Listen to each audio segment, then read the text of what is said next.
That's nice. Did people have pie?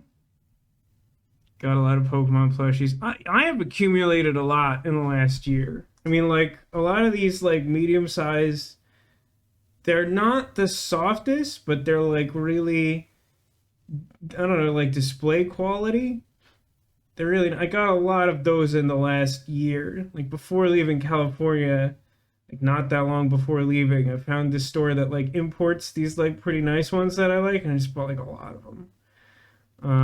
And then like last week, I found a place that was selling these little polka doll Eevees at not as horrifying a markup as I expected through Amazon, and I got them because I wanted them, and they've been sold out since like the second they were on sale at the start of the year. And 10 pies. I mean, that might be too many pies. Escatarian will tell you nine's a good number of pies. What type of pie did you have, Keen, as part of your Pie Day experience?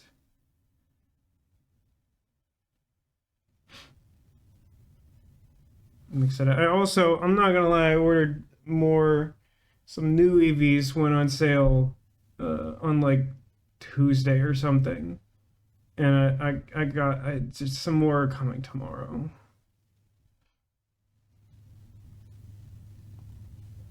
Yeah, I didn't have any pies. I didn't go anywhere today.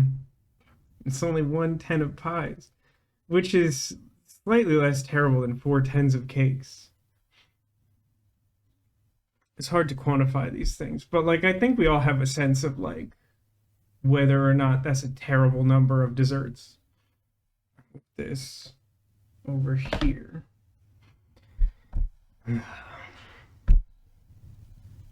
Yeah, cherry, blueberry, Oreo, and apple. Oh, man, that sounds like a whole day of food, which I don't mean as a criticism. I mean, like, that would be a really good day to just have four types of pie. You presumably also could have had, like, smaller, like, sharing quantities. But, like, that's a lot of pie. Cherry, blueberry. I'm not sure I've ever had a blueberry pie. I've had, like, blueberry in a lot of baked goods, but for some reason, blueberry pie sounds odd to me. But I think that's largely just because I've never had it. It could be very normal.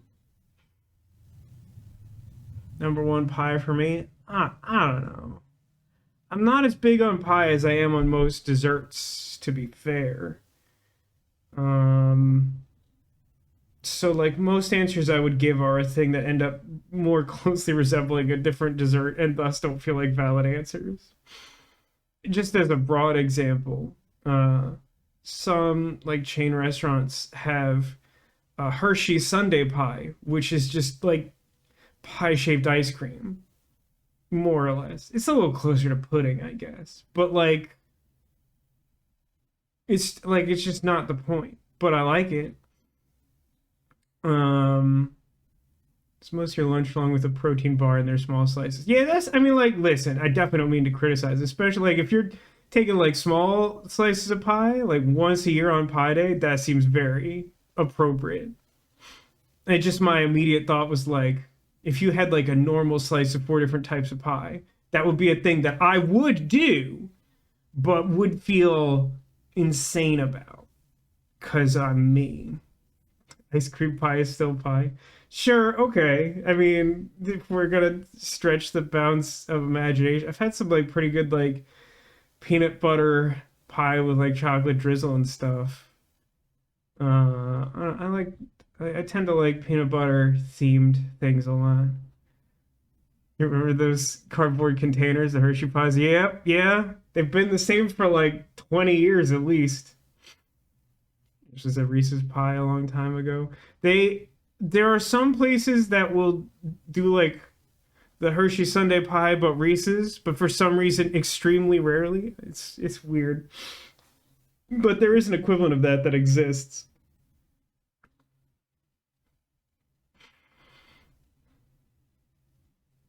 Holy Land lovers, it's me, your Captain Vasco speaking. It's currently Friday, March 14th, 2025. Happy Pi Day to those who observe. By observe, I mean are currently looking at a pie. Um, or maybe looking at the remnants of a pie they already ate. I haven't had any pie today. Uh, I've had a lot of despair. I've been, I've, I've been having a really bad time, mentally and emotionally and spiritually. This year has just been too much. And at first, I thought it was just because I've been having a rough time like sleeping, but I think the sleeping is a symptom of how bad everything else is. And none of the systems that make up the person that is me are functioning correctly. So I pretty much feel bad all the time. And as Keen sort of implies in chat, like, I don't even think that's like unreasonable. It's just bad. Like, I just feel bad all the time. And it's really just a question of like what combination of bad things are going on in the processes of my mind and body in a given moment. It's not as though it's like, man, I've had a headache for 7 days. It's like some days I basically don't sleep at all. Some days, even if I sleep a bunch, I still feel like I didn't sleep at all. Uh, just like minor social interactions feel overwhelming. I definitely have like some level of active depression, but it's like presenting in a way that's really unfamiliar to me, and I'm having a hard time like coping with it. And yeah, I definitely like a big hearty screw you to everyone who has facilitated the continuance of daylight saving time. I know it's an hour, but I swear to God, I needed that hour. I could not spare an hour. I needed that garbage. So whoever took that from me, I will find you. I appreciate you saying that, Keen. I do. I am doing my best to not overindulge in the real onslaught of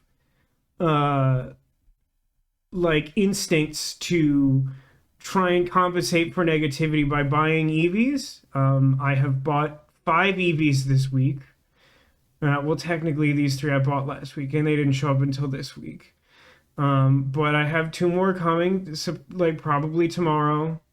And this is like almost the sum total of good things going on.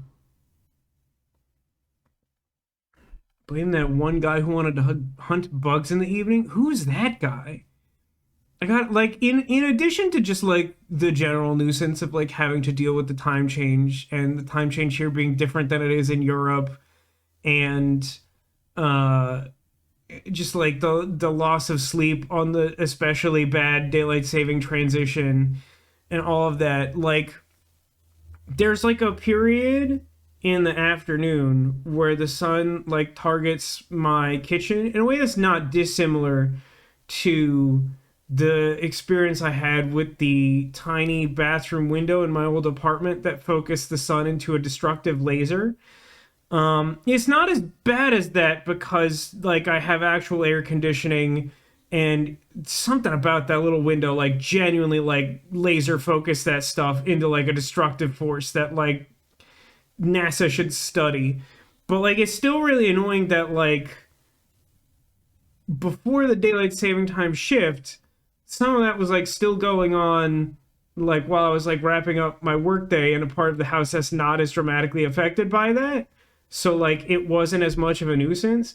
But now it somehow feels like I spend like 3 hours with like the sun just like filling half of the house at like an irritating angle and like making me annoyed. And like I like could I just have it back where that's not happening? Why do we need to do this? Like what benefit is there? It's just so annoying. It's like I'm generally irritable. I promise you I'm very irritable. And so when I inevitably get annoyed with some probably well-meaning comment in chat, I apologize in advance. But like I just why must we do this? Why? I know that no one wants this. In 1895, postal clerk and amateur entomologist George Hudson, whose job gave him time after work to collect insects, suggested the Wellington Philosophical Society that clocks be set ahead in spring in order. Has daylight saving time only been around since 1895? It feels like that can't be true. Like, that was definitely like a thing that like Ben Franklin like supported or whatever, right? 1910s? All of that seems wrong. And also screw that one guy in particular.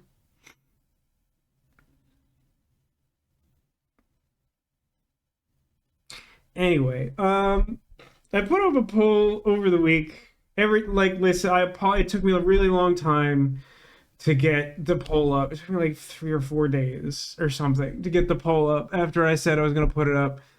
And also like two different people pointed out issues with like one of my uploads this week, and like I fixed anything that you pointed out to me that's a problem. I fixed it. I'm trying. That's all I can say. Hi, anime. Benjamin Franklin. Yeah, I know he definitely suggested the idea, but like I just sort of assumed like maybe it didn't happen right away, but like because it's so famous that he supported the idea, I figured it had to be by like the early 1800s, not like 100 years after that. That's crazy. That's crazy. That makes no sense to me. But yeah, I put up that poll, and Citizen Sleeper won. Hey, let's see if this works. There we go. I don't actually know if upper left corner is good. I know that upper and lower right corner are bad. That much I've gathered from the almost none of this game that I played. The options for audio settings are next to non-existent, but it's fine because I'm pretty sure this game only has like ambient music and ambient sound effects and no dialogue. So like I just made it so it wasn't like, I think it's not competing with the sound of my voice, and that's probably fine.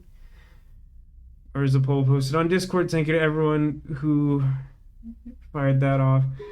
We have a channel on the Discord that's called Streamback, which was named by Demolish. I think it's a good name, although I do feel like it is one of those things where I feel like it's a shorthand that does need to be explained every time, you know, like that thing from The Office.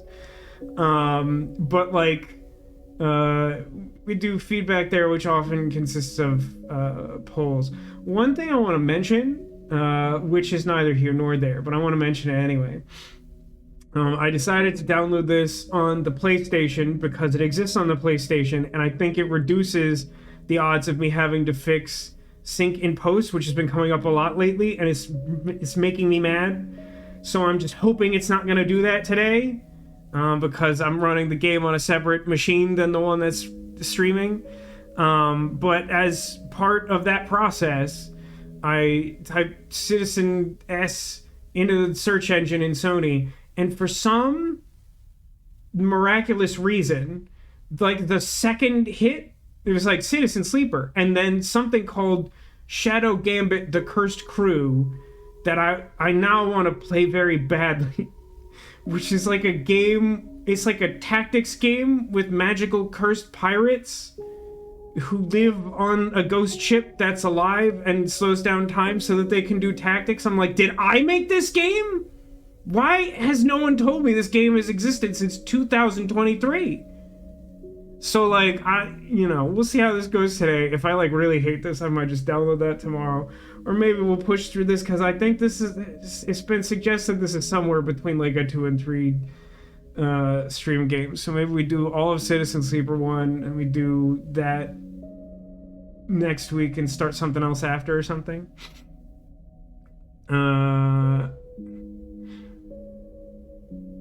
Oh yeah, Dragon Age Veilguard is currently free for PlayStation Plus members. That's true. I added it to my library and have not downloaded or played it, but I did see that today as well. You almost remember Daylight Saving Time. Close enough. Hi, Knuckle. Welcome. What game is the Ghost Part 1? It's called Shadow Gambit: The Cursed Crew. It looks really good.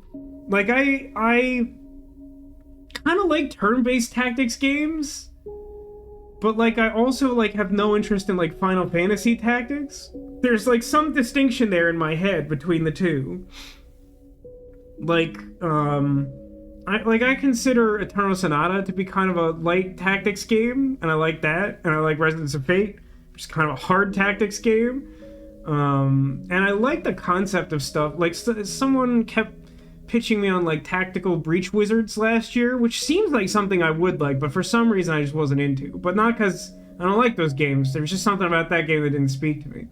But like, Shadow Gambit Curse Crew looks amazing. It looks so good.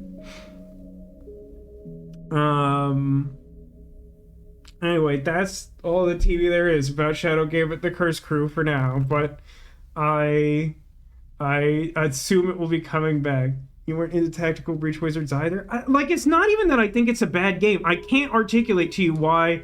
Like, I watched someone play, like, 2 hours of it, like, a streamer who's, like, stuff I watch, and, like, they seem to be having a good time, and, like, the mechanics seem good. I guess it was, like, a little fiddly, but, like, again, it's really hard to articulate that in a way that's, like, I don't know.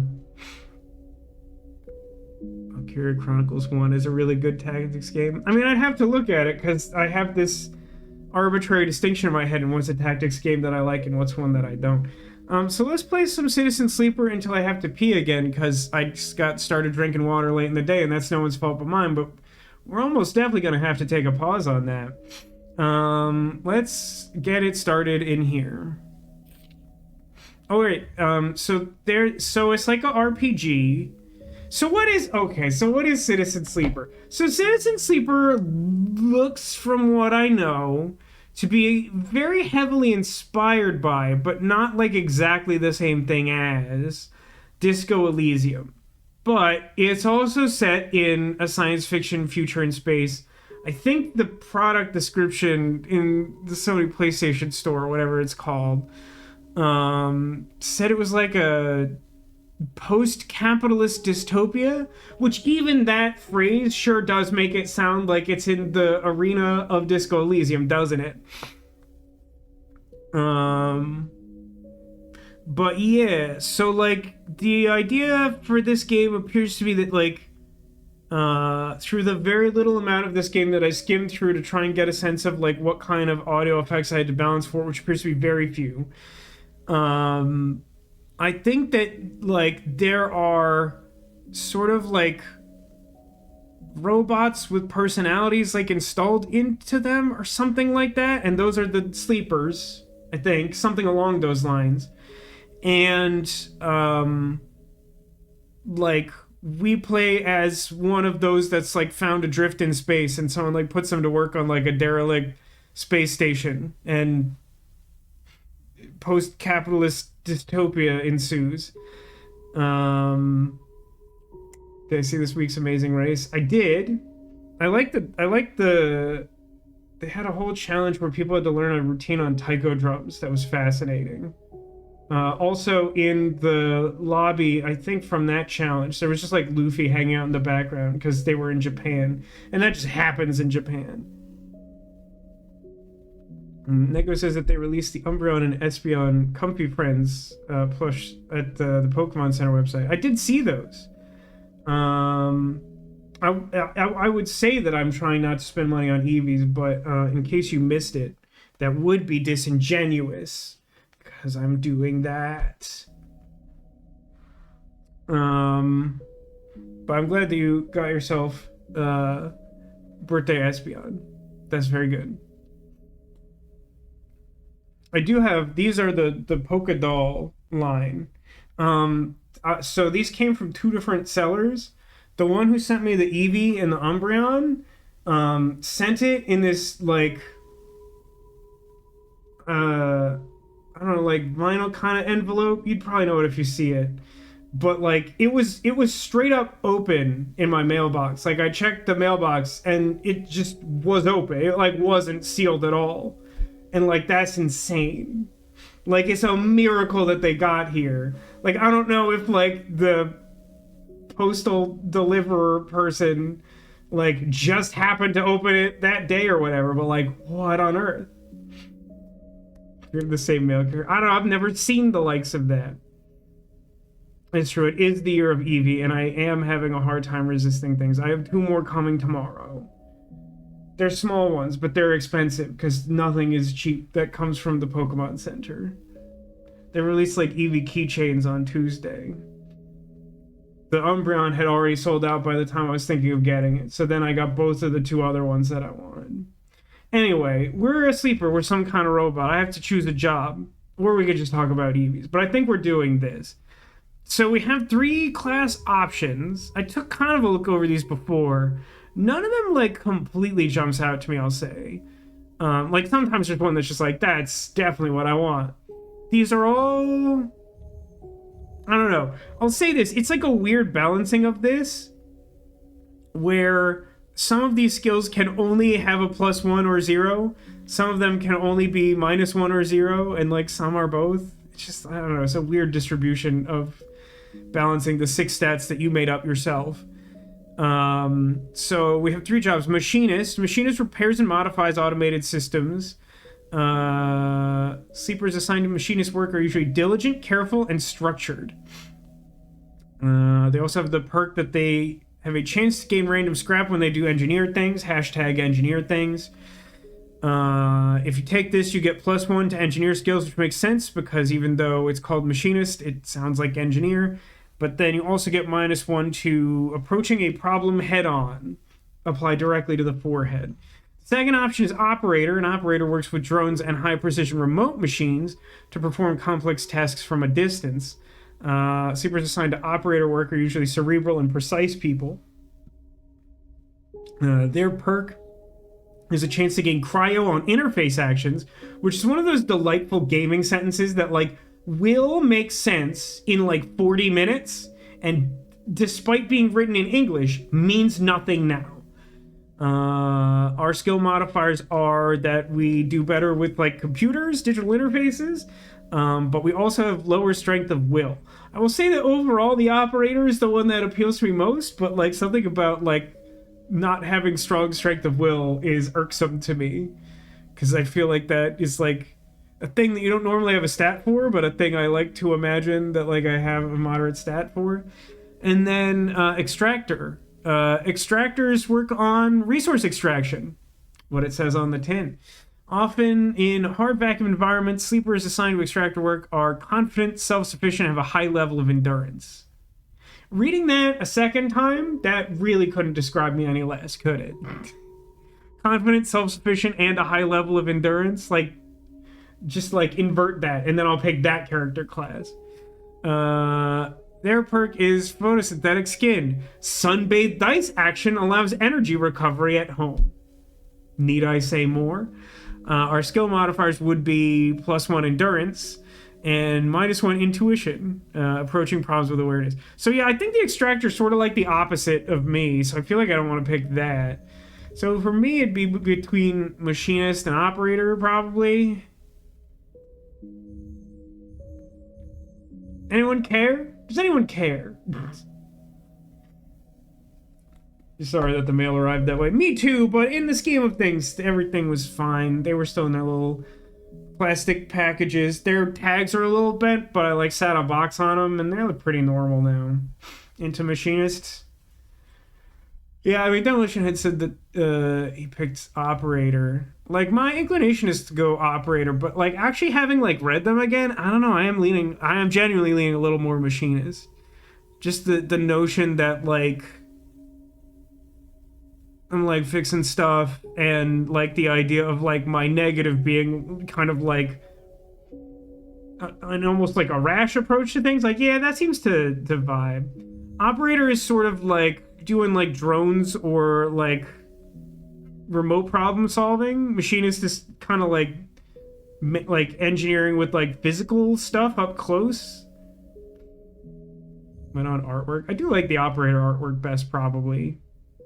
Extractor just like this kind of like my mood. Yeah, I think let's try machinist. Oh, that's loud. Not like crazy loud. It was like much louder than the music's been at any point.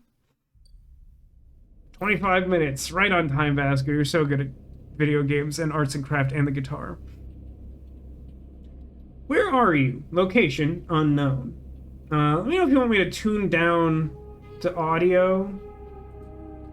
Might want to nudge it down to the next one down. I don't think I'd put it any lower than that. But I think it's just like sound effects and background music. So like having the music be audible seems good. Yeah, okay. If Demolition is saying that, oh, it didn't save my settings. I set it to full. Oh, that's right, because I didn't save my save file. And this does annoy me. The only way to access an options menu in this game is within a save file. Which, like, what year is it? Give me global settings for the game. Oh, also I saved it to large text before. Am I good with that? It honestly doesn't feel like that changed much in terms of the audio. I'm gonna put it at 3 for a second. You let me know if that's too quiet. But considering how much text I think there is in this game, I definitely want it on large. If there was like a very large, I might even go with that. Yeah, I think considering we just had like a swell of where the music's kind of at its loudest, I think this is probably roughly where I want this. Okay, where are we? Unknown. By the way, future me, like 27 minutes. Try to remember that. This will save almost a fraction of a minute in post. The first thing you become aware of on waking is the disconnect, the delay between thinking and feeling. Hey, someone decided to narrate my actual morning. Between wanting to act and acting, mine are almost imperceptible, but always present. It's at its worst when waking, when yourself has spent many dark hours recalling what it felt like to be real, to be a person, to be in a body that was indisputably yours. So, yeah, they're like, sleepers are like robot bodies, but like, I don't know if like people die first or like opt into some sort of singularity, but like humans get installed in robots and you got yourself a sleeper going. Can't stop thinking about that body. A leap into a cold lake on a hot day. The sting of blood welling from a fresh wound. The friction of a fingertip. All of a sudden, the memories are closer than you thought, blurring as you approach until you can't tell one from the other. The cold slips in, behind and around you, and the sensations fade out of reach. Perhaps you should be thankful for the dulled nature of this new body, given your current circumstances. The walls of the container feel immediately present, cold, hard, at your back and face, cramping your limbs.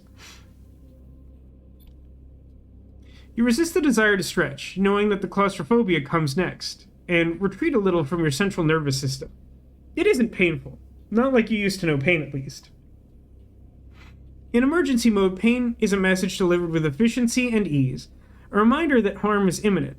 There is no insistent throb, no trembling nerves, just a warning delivered with the banal quality of a digital notification. Right now, there are thousands of them.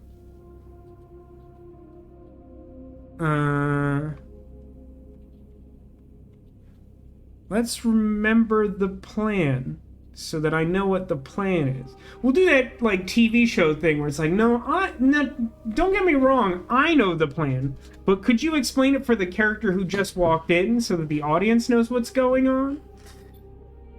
You mostly remember that it wasn't a good plan. This does feel genuine to my experience. But then your options were limited, and once you got the itch to get out by any means possible, it was either that plan or something much worse.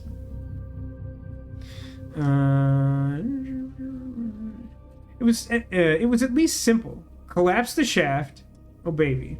Drift away in the chaos, slip into cargo processing, seal yourselves into containers, and then just hope the freighter left before you were missed. Okay. Some were lost in the shaft. Oh, you hate to hear that. Others never found the meeting point. Only a few made it to the containers. Is this a skill issue? How many people were involved? What percentage of people got here? But the freighter, as far as you know, left. That feels like enough. Enough to know that you might no longer be on that grim and heartless rock. Even if, in the airless hold of a freighter, you might freeze solid long before you reach your destination. Seems like a good time to nap, I suppose. No two people are not there. Interesting. That feels like a low percentage of all possibilities. You try to rest, but you are restless. It's been a long time since you left. Surely weeks, maybe months. You're dully aware of damage to your legs, your right arm. You have been reserving energy as much as possible, but your body has still needed to shut down many of its systems to protect you. You have spent much of that time asleep, knowing that anything else would be impossible to endure. You feel the weight of that impossibility begin to gather. It is time to sleep again, to nudge this false body into inducing delta waves in your emulated mind. Once again recoil into a dream of when you were once a person. I kind of want to forget the pain that I felt in a dream, though. And you got those Pokemon cookie cutters. Hey, wait. There was like 6 of them, right? I remember looking at those. I've been on the Pokemon Center a lot lately, don't ask. I remember being able to recognize like 5 of the silhouettes, and then there's one I couldn't place at all. What are the 6 Pokemon cookie cutters, Neko? Time is passing. The cold creeps further in. You feel something. Jealous. Warmth. Not true warmth, but the indication of its presence. Your joints release from their rigor. Sound, too, everywhere, screeching and shimmering so loud that your body ducks your hearing to protect its sensors. Then, light. White as the cold. Softer and softer, until in a haze of dirty yellow, a figure appears. Gross. Snorlax, Munchlax, Pikachu, Eevee, Vulpix, and Growlithe. I think Growlithe might be the one I couldn't recognize. I am out! Dragos, the Pragmatic Salvager. Sounds like a magic card. It's been a few hours since Dragos pulled you from the container. You sit huddled in a corner of his scrapyard, swaddled in the reflective folds of a mylar blanket. You're slowly coming back to consciousness, back to life, back to reality.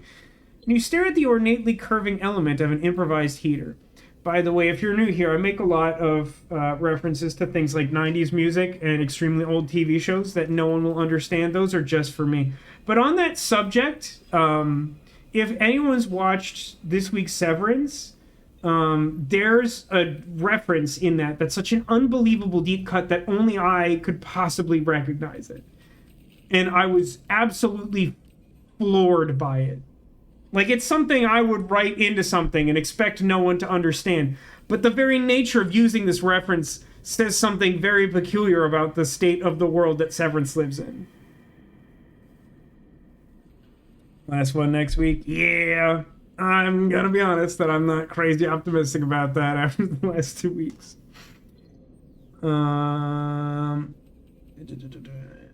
Heating element. You are surrounded by angular, incoherent lumps of ships, some corroded beyond recognition, others still carrying glassy wounds along their edges where a plasma arc sliced them apart.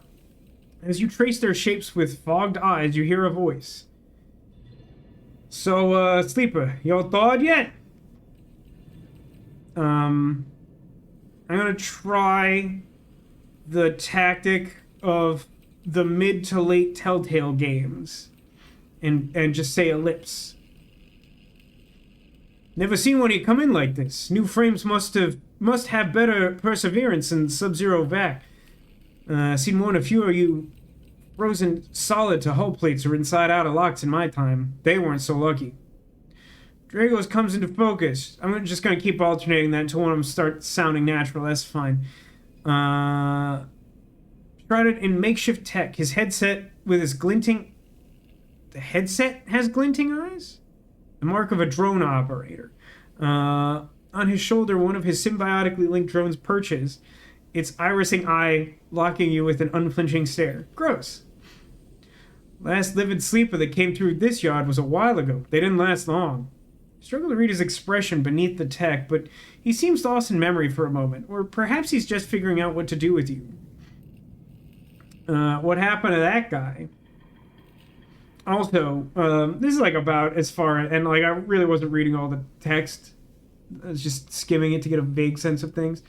It's about as far as I got. I will say that even if this game wasn't gonna do, full voice acting like Disco Elysium's like most recent releases have, and this is a slightly confusing thing to me because like I found the console release trailer when I was like looking this game up to see if it was something I thought I would like actually play on stream, And it suggested that there was voice acting because for some reason the trailer had someone like read character dialogue. It's an interesting choice. Like, it's not outright false advertising or anything, but like it's a weird thing to do, I think. But like, even if they weren't going to do that, I would kind of appreciate like a Disco Elysium style like portrait to be like Dragos is talking to you. I mean, I know that well, actually, is this guy Dragos? I kind of thought this was me. Because, like, I guess I don't have a good sense of what I look like. Maybe I'm the fool.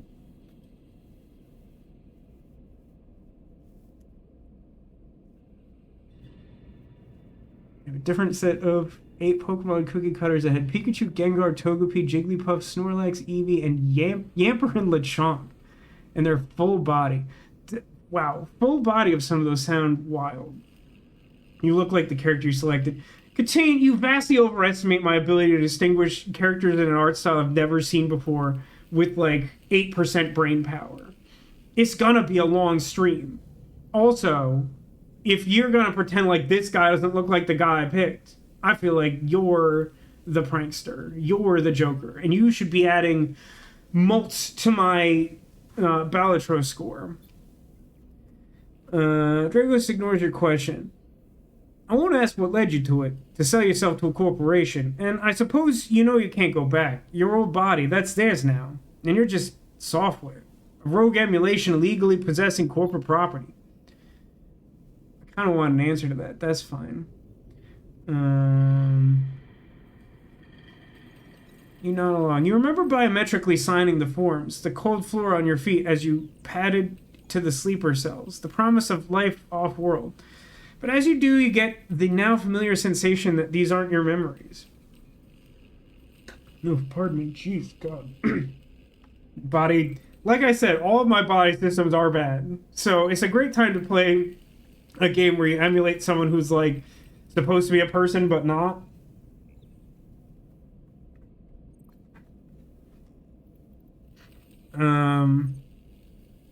These are things you know, but not things you feel. You are no longer that person. You are an offshoot, a copy. Soma. What you won't... Okay, that's a weird sentence. What you won't know is what's ahead. At least the last one didn't. There's no easy way to put it. That body is falling apart. It's the same for any sleeper who makes it out. S and Op wants to protect their property, but they can't keep hold of you. And no one can. You remember that too, or at least rumors of it, from the other sleepers. Planned obsolescence, built-in dependence on the regularly administered supplements that were part of your routine. Stop taking them and your body begins to shut down. Separate from your emulated mind? How long has it been? How long do you have? But for now, sleeper, you're one of the lucky ones. Dragos glances up and away towards the glassy dome of the yard. The eye is the best place for you right now. I don't know what that is. The station. You will see soon enough. Dragos impatiently shifts his weight. Look, I got things I gotta be getting on with. There's an old freight container I've been using as storage out in the stacks. We haven't been pulling in much valuable scrap these days, so you're welcome to it. Something wells up inside of you. Emotion. Fatigue. You shakily get to your feet. Fatigue is like my best friend right now. Alright, you head on up there. You look like you need some rest. And with that, Drago stalks back to the Rex, his drones already converging on a rusting hull. Plasma flashes silhouetting his spindly figure as he returns to work. Tutorial introduction. Welcome to Erlin's Eye. Life on the Eye runs in cycles, during which you can talk to characters, explore areas of the station, and perform actions. At the end of each cycle, you need to head to your current home to rest. It's a weird phrasing. Resting will move time forward on the station. Head to the empty container location to rest and end the cycle now. Okay. I suppose we'll call them poplars and end the cycle.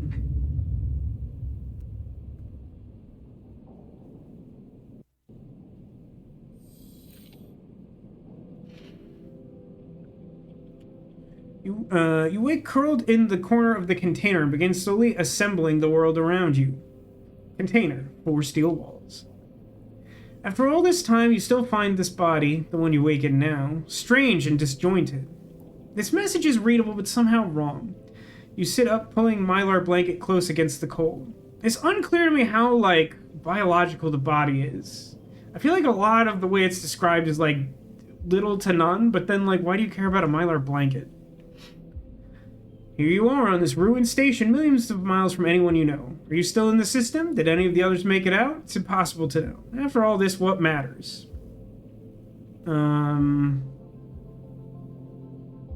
I mean, it kind of sounds like building a life. Like, to some extent, we've escaped. I don't know what answer. Like, we haven't established any reason I need answers. There's no, like, great mystery that I'm aware of. So, like, I feel like I want to build a life, which I guess in this sense is sort of like some sustainable degree of sustenance, I guess. Like, we have to, like, counteract the lack of proprietary goo or whatever. And, like, find a way to, like, endure, but then, like, to have some purpose, or, like, why did we bother trying to escape, I guess? Maybe you did get lucky finding yourself here. Maybe here on the edge of everything, there's a life for you to build. But before you can build anything, you'll need to learn to survive. Yeah, that's kind of what I said. Maybe if you could do that, you can make a life for yourself. Riegos left a few comforts in the container. The mylar blanket, the bedroll you slept on, a canister of water, a makeshift electric stove, and some faded sachets of desiccated powder. I feel like I should add that to the table I'm making for an unknown probability-based project that has, like, random items. I don't really know what I expect that powder to do in this context. You thumb the power stud of the stove. Oh, baby, buy it dinner first. Although it's a stove, buy it ingredients first? And begin to boil the water. The contents of the sachets, I don't know, this is not a word I've ever used before, smell like damp wood, and you sprinkle them into the liquid. As the pungent smell washes over you, images from your restless sleep come back to you. A ring, like the station, but skeletal and ghostly. A web of threads pulling at your skin. A constellation of bright polygonal shapes, like angular suns burning into your mind. Are we okay? There's something unpleasantly visceral about these images, and it is long after you've finished drinking before they begin to fade. You tidy away the stove the best you can and try to gather enough energy to greet the day. Relatable. Let's see. 2 3s, a 1, and a 6. Tutorial, condition, action dice, energy. Alright. Tutorial. 1. Condition. Your condition represents the current state of your artificial body. It depletes by 1 segment each cycle, but can also be damaged by violence, injury, or lack of food. If your condition bar empties, you will suffer a breakdown. Relatable. You'll have to figure out how to recover your condition now that you no longer have access to corporate pharmaceuticals that are keeping you alive, aka proprietary goo. Action dice. At the start of each cycle, you roll your action dice. These dice can be used to perform actions on the station. The number of dice rolled is based on your current condition. The worse your condition, the fewer dice you have. Once you've used your dice, you cannot take any further actions and must rest to recover them, ending the current cycle/day. Energy. You also need to eat to survive. This is represented by your energy bar. No, I think you can just buy an energy bar at the grocery store. I think that's something else. You can refill your energy bar by eating an energy bar. Oh no, energy barception. But first you'll have to find somewhere to get food. Your energy depletes by 2 segments with each cycle. If it becomes empty, you will be starving. When starving, energy loss becomes condition loss, and your condition will also deplete at a double rate per cycle. That sounds like heinously bad.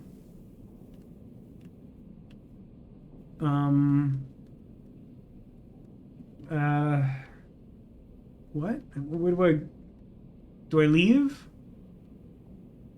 The game just gave me a tutorial and then gave me a screen where, like, okay, hang on.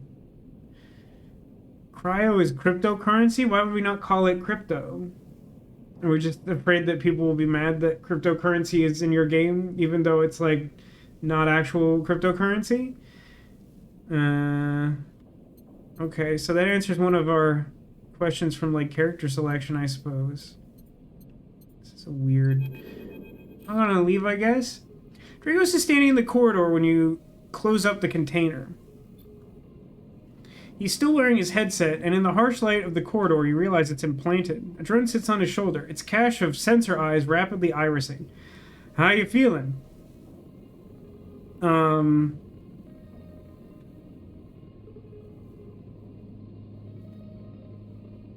Not great. The drone chirps. Dragos nods. You notice that beneath the operator's rig, his skin is marked by burns and blotches. I know the container isn't much, but it'll keep you safe. So, I'm not gonna chit-chat too long. You well enough to work? Yeah, just cause I feel bad doesn't mean I'm not working. Alright then. At the yard, it's simple stuff. We hack these old hulls down, sell them off to the shipyards or bright market dealers for cryo. Occasionally we pull out some tech, something with a bit more value, but most of what comes is scrap. It's hard to find good good help. It's hard to find good hands here, but I figure as a sleeper you'll be used to manual labor. Obviously I'll slip you a few chits of commission based on what you turn up. I happen to look at the description of cryocurrency, so chits are like physical dollars, kind of. Understood. He shuffles his feet nervously. Look, I wouldn't usually do this. In my opinion, you'd be best suited to moving on as quick as you can, and sleep is, well... Sorry, my headphone cable's like super caught. And I know the way today is going, I'll like rip my head out trying to like wheel my chair at some point. But the way things are, things being the way that they are for me at the yard, I need the help. Sure. Okay. Look, just come down to the yard when you're feeling fresher. There's plenty to do. Okay? He nods distractedly and turns and walks away, the drone hopping along ahead of him. See you later. Looks like it's time to get to work. Okay. I could go to the low-end gate, or the scrapyard, or my home. And it was... Oh, there's stuff happening on my character sheet. So...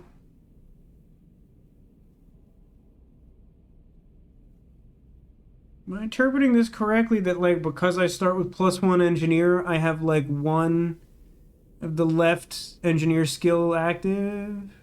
Oh, yes, because that's the thing. Oh, okay. So, like, the skills that it said we have on character selection are because that's an upgrade you have for having a positive amount of skill points in that skill. It's a slightly weird way of doing that, but it makes enough sense. That also means if I ever wanted to upgrade, like, indoor or interface, then I would just get those things, which is somehow underwhelming.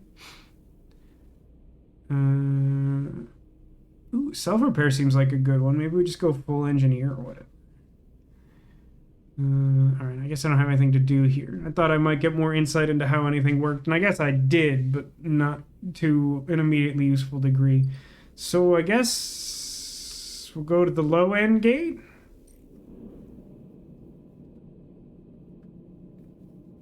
Pay low-end toll. After some spacers caused some trouble in the low end, yet again have imposed a toll for entry. No one gets in without pay. On second thought, let's not go to Camelot. Let's go to the yard. I've been brought here by someone's milkshake, and I will discuss it no further. Tutorial. Actions 1 of 2. Actions are the primary way you interact with the world of Citizen Sleeper. To perform an action, select it with arrows and X, and then choose action dice to assign. Repeatable action. Hull dissection. Even the rustiest hull can hide valuable components and materials. Extracting them means cutting carefully and skillfully. Repeatable action. Manual salvage. It's going to take some time to sort and cut your way through the towers of salvage, but you're no stranger to hard labor. Actions reward you with clock progress, energy condition, or items depending on their outcome. There are 3 types of outcome. Positive. It went better than expected. Neutral. Goes alright. Negative. Frowny face. The flavor of milkshake is my favorite.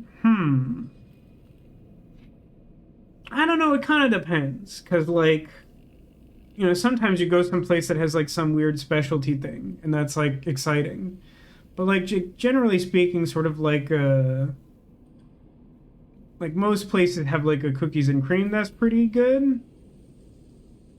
Um, yeah, normally if you can add peanut butter to most things, I'm into that, but like not a ton of places do that.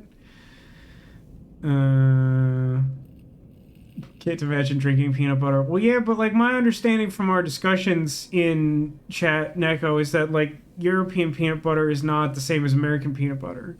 American peanut butter is good in everything because it has like some like protein and other like remotely like nutritional elements to it, but also like the way we do it, it's like also like dessert. I don't know.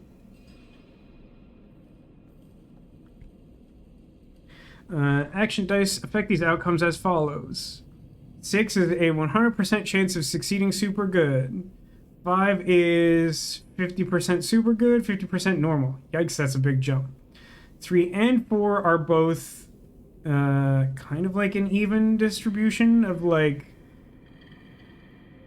sort of like a d4 where 4 crits and 1 fails, and then 1 and 2 are just a coin flip for succeed at all or die.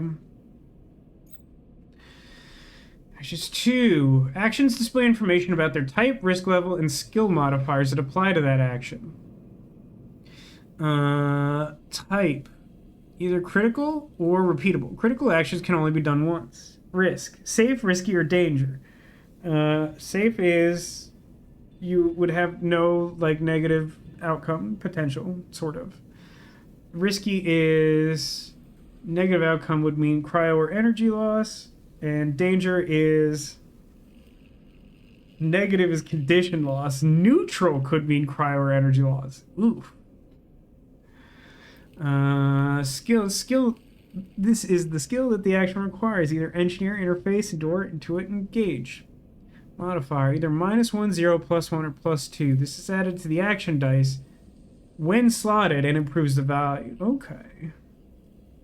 Some actions require a +1 to perform. Must be trained. Got it. Okay. So the clocks aren't something I'm going to affect directly, I suppose. So basically I have a choice to do an action I'm like not so good at or when I have a +1 in. But at the same time, because a die of 3 or 4 is the same, that's not like a huge jump. Not really. It's kind of tough to commit to spending a die, like not knowing what a day looks like. I might have liked a pointless tutorial day to sort of be like, this is kind of what to expect, but like that's fine. I think that I'll take a sort of measured approach of like use one of my medium die to do my whole dissection.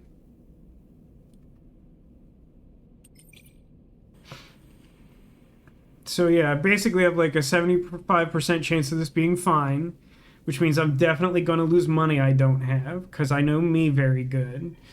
And what's the clock I'm working on? Back in business, every salvager knows that they're always just one lucky haul away from their next payday. Working? Tutorial on clocks. Actions often progress clocks. Clocks are displayed below actions that fill them. And they track your actions and how they affect the world. Filling a clock means something good or bad is about to happen. Well, that narrows it down. Some clocks, such as the one tracking Dragos' debt, are cycle clocks. These clocks tick themselves once each cycle and can complete without player input. Any active cycle clocks will be displayed on the icon for that location. So, like, tomorrow I will have some progress in a debt called in. Dragos is tied up in something ugly. I don't think he's implied that or whatever. Well, that was cool. I didn't really read the whole thing, but I definitely got, like, the positive result. I think I got some money? Yeah, I have 15 money now. That's cool. But like again, I don't know how much there is to do. See, something has happened. Tutorial drives and navigation 1 of 2. In Citizen Sleeper, you will unlock drives as you discover more about yourself and the world. Yeah, like I would definitely not say that this game is like a rip-off of Disco Elysium, but it's like very clear that they played Disco Elysium and were like, oh man, what if in space? I did get double plus on the clock. I didn't pay enough attention what that means, but that's fine. Drives guide you in pursuing specific objectives depending on which path you wish to take. You can track drives, and any tracked drive will place a yellow marker on locations that will help you pursue your goal. Okay. It's a little unintuitive, but I think I followed that. Access your drive with L1. Survive, find a doctor. Okay. Page 2. You are now free to explore Erlin's Eye and make a life for yourself here. Try tracking a drive to help you survive. Look for food to help keep your energy up, and a way to recover condition. Fill clocks to progress stories and find new opportunities. Remember to end cycle at your home when you're out of dice. I feel like you kind of have to do that. I don't know that that's so much a remember thing. Scroll the station with left stick, L2 R2, to rotate camera. Good luck.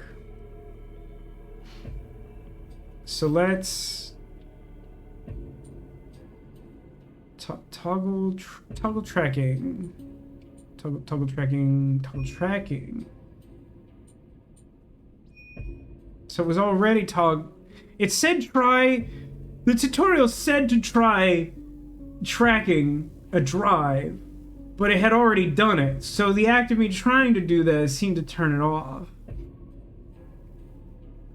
I guess we'll go.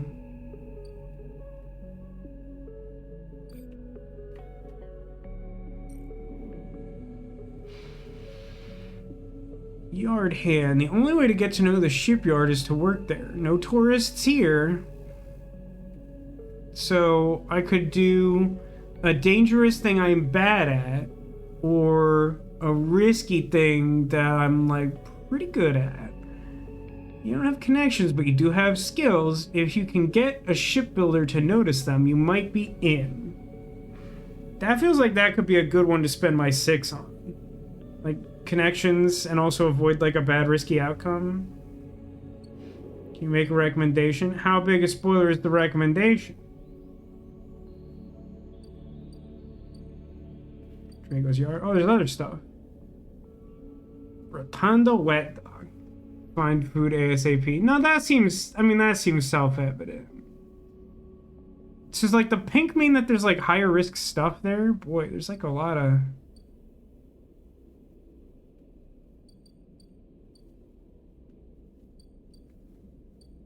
I don't know what to do at any of these places. Salvage sortie. It takes several cycles to reach the starboard belt and return, loaded with scrap from old wrecks. Why can I come here? There's nothing to do here. It's just a cycle clock. That's weird. The rotunda. Critical action. Steal dock plans at -1. Havenage security has to have plans. Stealing them would be the fastest way to get to know this place, and the most dangerous. What a preposterous suggestion. I'm having a tough time acclimating myself to this place. I should commit a major crime so that I can figure out where the bathrooms are. Like, what are you talking about? Getting to know the rotunda doesn't just mean new places to visit. It means keeping your eye on new arrivals, too. Where I could explore the rotunda. Rotunda of the old dock is filled with passageways and concourses leading to all kinds of docking bays. Having run the rotunda and their security watches the docks. Better to avoid attracting their attention. And then... another thing that I can't do anything with. Helion Crossing. Merchants willing to run the gauntlet of the Helion system are rare. But those that do always return eventually.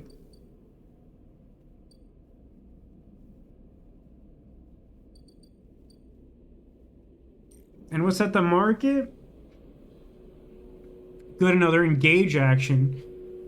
Why wander when there are hundreds of people that live and work within Bright Market? All you need is the courage to approach them. You make that sound like that's not the hardest thing possible. Bright Market is the busiest part of the eye's lower rim. You can find anything and everything here. It's a small clock. Repeatable action to explore the market. Smells, sounds, and buzzing activity of the Bright Market make it a dizzying place to wander, but an enticing one too.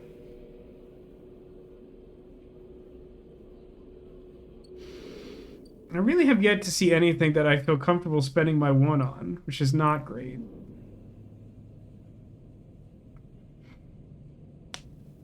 Feels like in theory, I don't know. +1 to a 1 doesn't really mean anything. Like, if I'm putting a 1 in something, I'm basically doing something knowing that it'll go pretty bad. But I suppose if I do a risky with the 1, I at least have like a 50% chance of like neutral outcome. Both understanding and remembering that. Yeah, for some reason I like really want to put my 6 in assist a shipbuilder.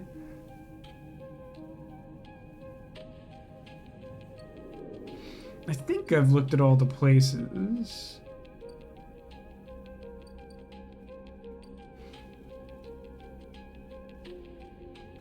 I kind of feel like what I should do is like use my other 3 at at Dragos's yard to try and like get in with him, maybe get some money if we're lucky,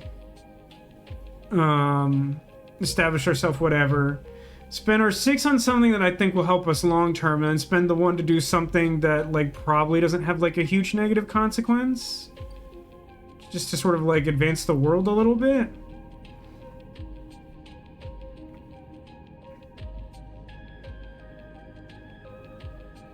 Yeah, whatever. I'm committed to this 6. I don't know if this is good. I don't know what I'm doing, but I'm gonna have a great time building a ship. I'm working. Double plus yard hand and $5 US. You shadow a shipbuilder who is impressed when you know how to double seal a hull plate. He slips you a tip at the end of the ship. God, I sure hope he means a small quantity of money off the books. I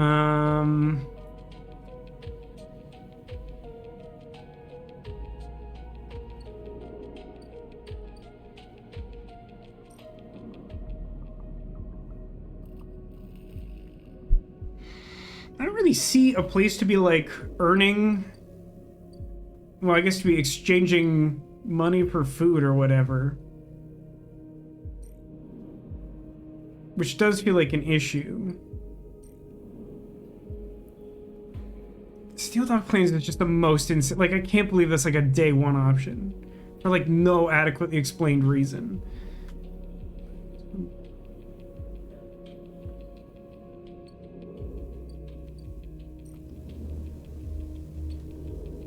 Right, most of this stuff doesn't really do anything.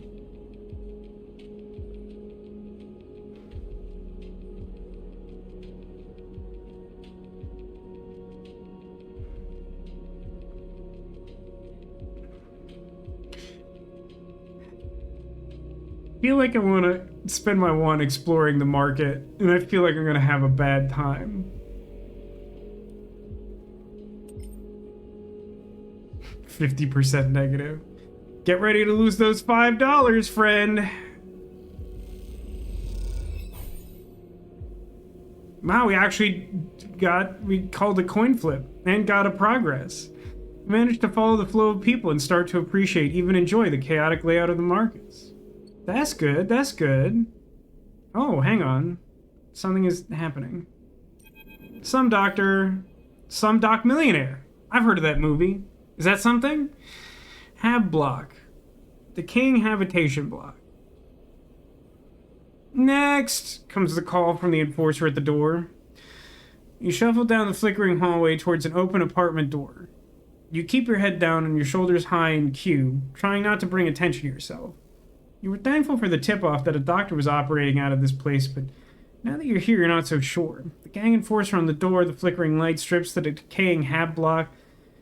They have all made the long queue a test of your nerve. But your options are few, and without a supply of stabilizer, your body will... You suppress a shiver and shuffle forward to the front of the queue. You try to find something to distract yourself. Look inside. You lean against the door frame and look into the apartment. The entryway is dark, punctuated by green indicators of stacks of sealed containers. You lean in and see an amber light flickering through a far doorway, screened with plastic sheeting beyond which blurred shapes move. The slap of the enforcer's palm against the doorway jerks you awake. "Wait your turn," he growls. After a few moments, a figure pushes through the doorway and you catch a distant voice. "Send the next one in, Toshiro." The enforcer jerks his head and you slip inside, passing through the dark entryway and pushing through the plastic sheeting on the far door. Is anyone else concerned that no one left before we came in? Like they just killed them, stuffed them in a box, and told the next person to come in? Just me? Okay. The room is bathed in a warm light. A floor-to-ceiling transparent panel gives a full view of the bright market's sealed roof and the buzzing traffic above. And for a moment, you're transfixed by the motion. "Come, sit," calls a sharp voice, and you see a silhouetted figure turned away, replacing the plastic sheeting over the frame of a simple folding bed. You make your way across the room. The figure turns, and as they do, you see an expression of confusion flash across their features. They open their mouth as if to speak, they blink, and quickly regain their composure. This is Sabine, by the way, a doctor in Bright Market. "Please sit." They gesture to the bed, then turn to an open case of tools on the table. You sit. Sabine turns, a compact diagnostic scanner of some kind in their hand. They hold it to their eye. "Remain still, please." Their tone is clipped and businesslike. You stare ahead, still dazed from their expression when you first entered. Fear, recognition, sadness, unmistakably etched across their face. "How long have you been on the station?" they ask, a scanner still to their eye. "Few cycles." "It's good you came to me." They set the diagnostic scanner on the table. "I'm going to start by assuming you don't know anything." They take your arm and roll up your sleeve, inspecting your synthetic skin. "Your body is dying." They say it without ceremony, without drama, but not without empathy. S&ARP doesn't like to see its proprietary technology let loose, to prevent bodies like yours, frames as they call them, from being stolen, repurposed, or in your case, escaping. They built in a process of so-called planned obsolescence. That's not really what planned obsolescence means, but okay. Frames decay rapidly when not regularly injected with stabilizer, one which S&ARP remains the sole producer of. They look up. "Sound familiar?" "Yes." "Good, that may help." They swap to your other arm, running some thin metal device over your skin. You feel your forearm tremble. "I'm sorry," Sabine says. You're unsure if they mean for the cold touch of the metal or everything else. "Emulations like you, sleepers as most people know you, aren't classified as people in any of the surrogate systems. You have no rights, no status, not a single luxury. They focus hard on the inspection of your arm. And S&ARP has no reason to release stabilizer into the market." Sabine looks up as if to apologize again, but they stop themselves. "I know this is of little use to you." They turn away, disassembling the metal instrument and cleaning it. Silence fills the room as Sabine works, and then the silence gives way to tension. You stare at their back, willing them to say something, anything, even banana hammock. Sabine turns to face you. "Banana hammock. That's what you wanted to hear, right? I may be able to help." They sigh, and you see the darkness under their eyes, hear the fatigue in their voice. They gesture to the door. "You saw Toshiro outside. He works for my benefactor, Yatagan. They are influential in the low end. They give me this space to work, run the door, and take up the profits. At the same time, I have to fix up their enforcers, tend to their implants, sew up their wounds. But Yatagan has connections, smugglers from the Stewart Belt, mercenaries working for the corporations on Ember. If they can source the stabilizer, maybe you'll have a better chance." Bean sets down their slate, their notes complete. "This is dangerous, and it'll be expensive, but I think we can do it." "Thank you." Sabine walks away to the window, their face dappled by shadows of passing drones. "Let's see if it works first. I'll let you know when I have a lead." You nod and leave. Sabine is still staring out, unmoving. When you reach the lower level of the market, you look back up through the panels of the roof to see if you can see their face, but the room looks dark against the lights of the market. You duck your head and walk off into the crowd. Is that an immediate lead? It looks like something new is here. No, it's just kind of... I guess it's showing that there's a new clock here. And that clock is like a cycle clock that will just pass over time. Speed thinks they could source some stabilizer. Cool.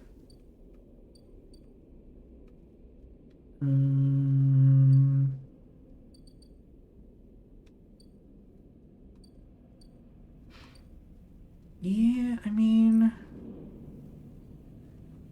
Could try to make more progress on the shipbuilder, but...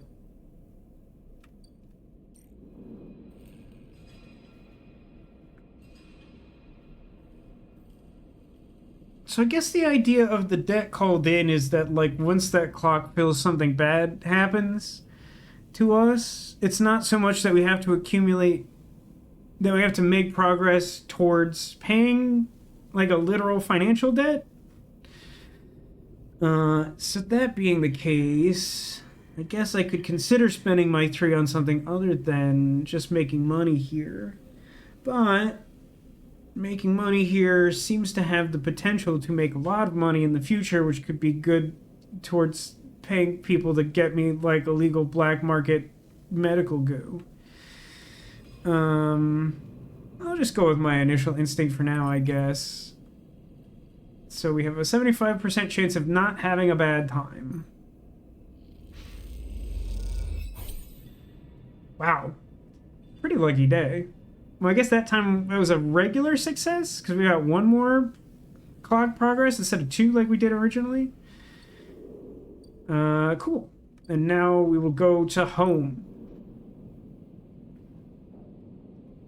So, we definitely didn't get any food, but I don't think I saw any place or obvious way to get food.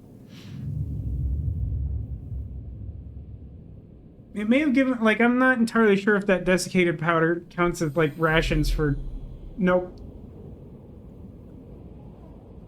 This time you don't wake up. Instead, the ghost of the station, that shifting skeletal ring, surrounds you. For a moment you are gone, absent from your own body, stretched out across a colorless void. Then the connections begin to establish themselves, threads tugging on the edge of your mind. These threads become vectors of exchange, and then extensions as you feel your thoughts slipping away down them, dissolving into the millions of disturbed nodes they connect to. You see the station. No, you feel the station, like a web of texture in a smooth black liquid. Observe it. Even though you have no eyes, no mouth, and feel that you must scream, you see and feel the map of the station. Not the map of the station, but the map of its connections. It is a looped cloud with spokes and spires that jut out into space. It is an ingrown thing full of obsolete loops and severed pathways. It is a system, a map, and a territory all at once. You notice a tugging feeling pulling at you. This is, anyone who's ever played King's Quest VI, I think is the one with the pulling sensation. You'll know exactly what I mean. Pulling at you insistently as if it were a small child. Somehow it is pulling in 2 directions at once. You look down. You look down at the pulling sensation? I'm uncomfortable with this line of questioning. All of a sudden everything shuts off. You come back trembling into this unfamiliar body, both yours and not yours, all at once. You find yourself standing in the container, eyes now open to the dark steel walls, and you feel a change within you, a shift. You close your eyes for a second, and you feel it waiting there. The station splayed out across your mind, a storm of connective nodes waiting to be explored. And then it's gone. Right, I have fewer dice because I'm, like, dying inside and out.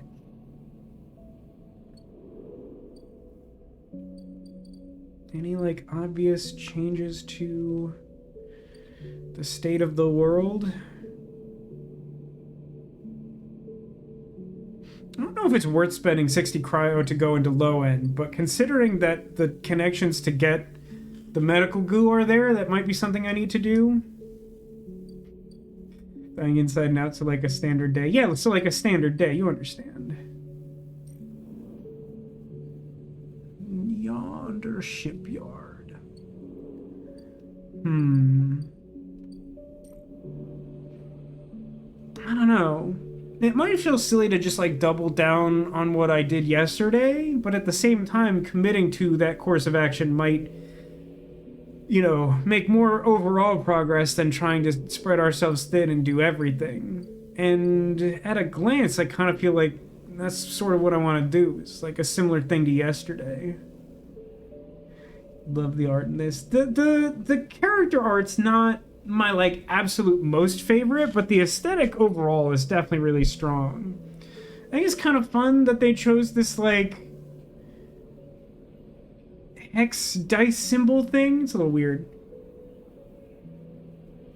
Glad we returned to our actual life form. Again, a sentiment that feels at home in the world of Disco Elysium as well. Just saying, it's the presence of Disco Elysium is felt at the edges of this reality at all times. So I guess the point I was trying to make is like I feel like I want to spend my best die assisting a shipbuilder. For whatever reason, I'm of the mindset that like, I mean, it's a thing that I have like a bonus to that feels like it has like pretty positive long-term ramifications. So like it feels like a good thing to try and invest in over time. I kind of feel like I'm a little less certain how important it is to keep doing just like the general work here, but I feel like if I didn't, that might also potentially make things bad with Dragos, but also like making money here, like I said on the last cycle, could be useful long term. I'm a little hesitant to go in on the Rotunda for now because like it sort of feels like the vibe I get from the Rotunda is like you shouldn't be here. So like if you're not feeling confident with the dice that you're investing here, it feels like there are like slightly higher chances of it going poorly. Is this highlighted for a reason? Just the fact that it updated? Oh, the fact that it updated and I'm tracking that, I guess. But yeah, like, it feels like the market could be an avenue for me to find food as well. So, like, that is, like, a reason I want to explore the market more. Let's see, repeatable action. I think I will start by spending my one at the market, which might go badly. So let's go to here. Let's select one dime. And it's like 50-50. Let's see what happens. Yeah, negative energy. Great. Got lost in the crowd. You struggle to keep a sense of direction. You sit in an alley, exhausted, with no idea where to go.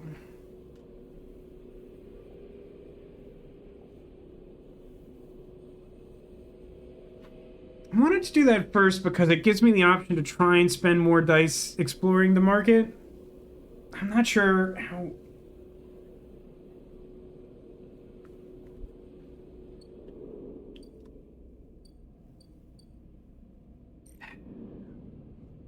Listen, I think I'm going to stick to my guns here and spend my best die assisting the shipbuilder. So I have a 50% chance of like critical success and 50% chance of good time.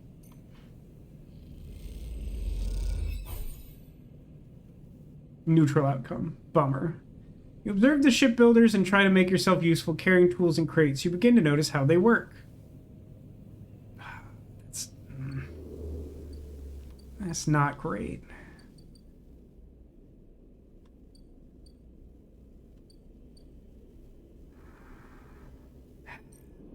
I kind of feel like I have to successfully explore the market more, or I'm like not gonna have a chance to get food. So I'm gonna try the market again. You gotta be kidding me, man. Well, now I'm just gonna like die tomorrow. What an exciting time to be alive. Guess I'll go to bed and die. Starving, per cycle, condition. Yep, yeah.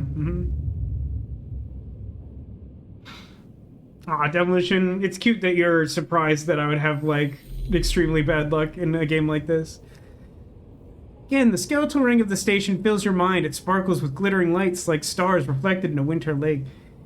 clearer, crisper than before. The threads still pull, but you remain in place, flickering in the flow. Between the threads, you see bright shapes, caches of shimmering light beneath transparent crystal forms. You follow the path of a thread across the ring, through these forms, then leap off into the void. You begin to understand. These are nodes and connections, a map of information, of communication. There's so many layers, so many loops, that it seems almost impossible to parse. And then you begin to try. Focus on the nerds. The nodes are glassy, bright, but in all this flow, the only solid and fixed points.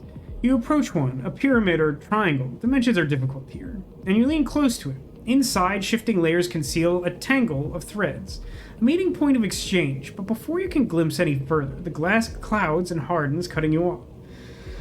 The threads and nodes, passages and puzzle boxes, one leads to another. There is so much here, so many answers, so many questions. All you need to do is follow the paths and open the boxes. Is that all? You look out across this ghost landscape of exchange and see an opportunity. But then, that insistent tugging again, pulling at you. You look down again to see two lines, two threads pulling in different directions as if they were tied around you. Well, first things first. The first thread leads out, away from the station, into inky black. Someone out there is tracking you, hunting you, following this thread to you. They are in a ship and the ship is approaching closer with each cycle. The second thread leads in, pulling deep into the station. Your gaze follows it, and this time you see something. A sphere shimmering above a strange angular body. A pulse shoots out from it, passing over you like a torch beam. Ah, this game isn't American. Testing you. Tasting you. Gross. Hey, Kat, welcome to the stream. We're playing Citizen Sleeper. It's like Disco Elysium in space. Someone kind of said that as like a simplification before, but like the more I play it, it feels pretty accurate.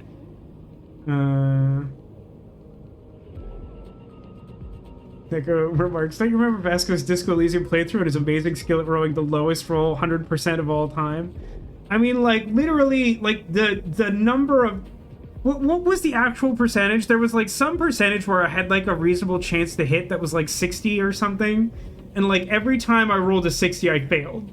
Just, like, I could not ever pass one of those. Even though, like, my odds were, like, pretty good. Disco Elysium is pretty good for having failsafes so you can make progress no matter how hard you fail. That is true. That is a thing I came to understand over time, but it's still kind of frustrating early on when you don't know that. I don't know that about this game, and the fact that, like, you get, like, a starving status and stuff feels, like, very concerning. Like, I feel like this might be a one-stream playthrough, and I will just die. You open your eyes. Time is short. Yeah, I get, like, 2 dice. Also, I'm being hunted to death, which is fun for me. Oh, I'm still in the tutorial. The cloud. Something has changed inside you. Now you can access the data cloud of the eye, a network of decaying protocols and data caches. While there, you can use dice and items to access systems and extract data. Hey, by the way, aren't I supposed to have a chance to get scrap when I do engineer tasks, which is something I've prioritized doing every day? I've also just whiffed on that too. My probability bending is extremely powerful, as you probably know by now. Be careful, these networks are old and strange. Press triangle to toggle old strange.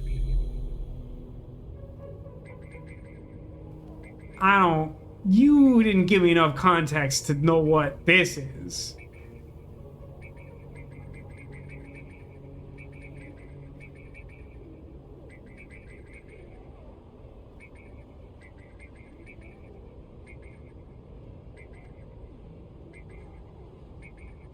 Am I just supposed to, like, read them? Read this guy.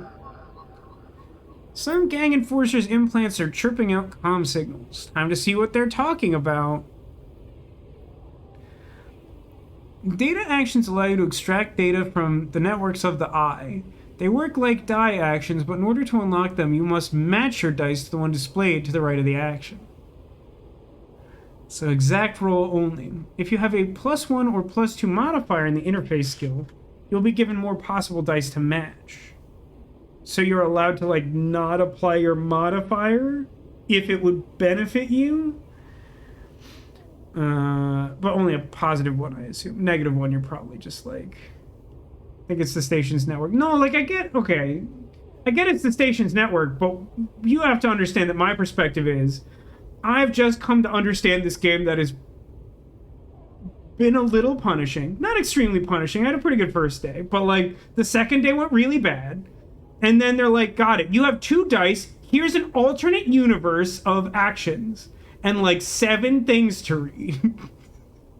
So it's like, I don't know how important this is. I'm starving to death.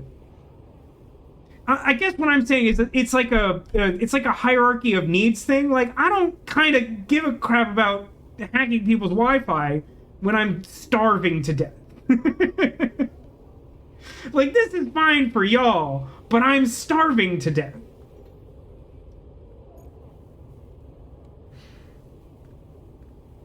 So I can't do that one even if I wanted to, but I feel like knowing stuff about yet again is like helpful. Keynote, this node pulses faintly as it mines cryo at a glacial pace, abandoned by the hacker that repurposed it. That would be a nice one to have. Havenage agent? Member is broadcasting on the open network from here, leaving them open to data extraction. I mean, I could extract their data with my tube, but I'm starving to death.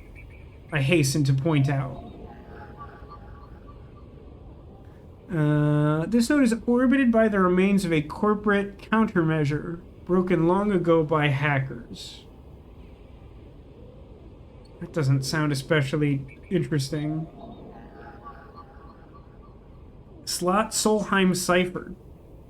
What? What am I looking at? That's not a die. This gate conceals a network of systems which have been untouched since the Solheim collapse. It needs a data. I have none data. Is this correct? Yes, I think data is a resource. Okay.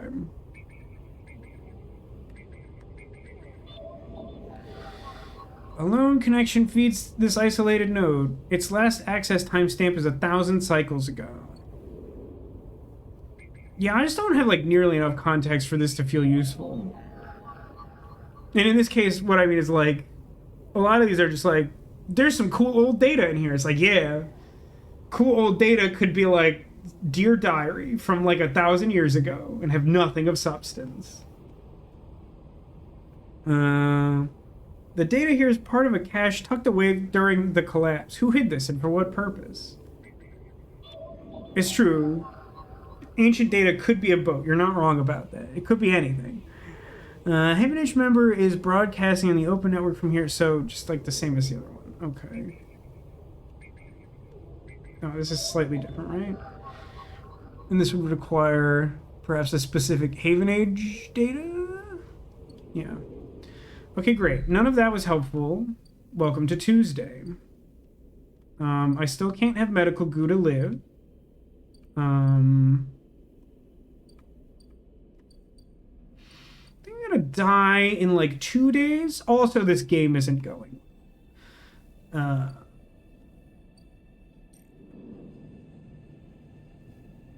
like for real, I've gotten none scrap, right?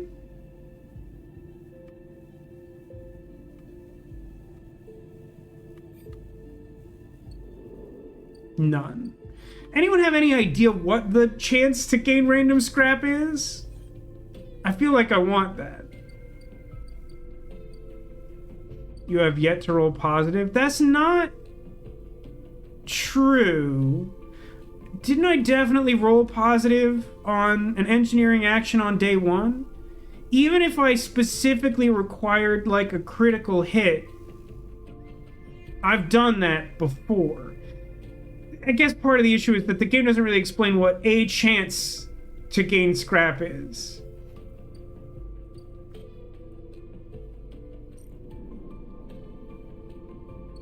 No, that's not the one I want.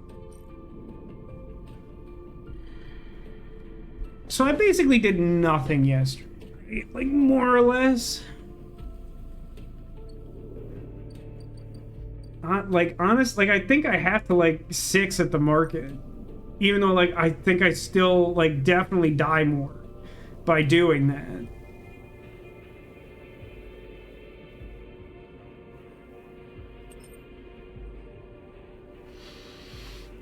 But like if I do that, then I will open up local knowledge and like hopefully be able to buy food with my money?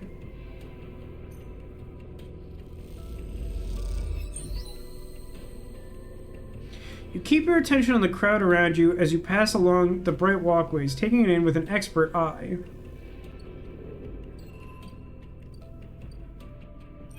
Street food vendor.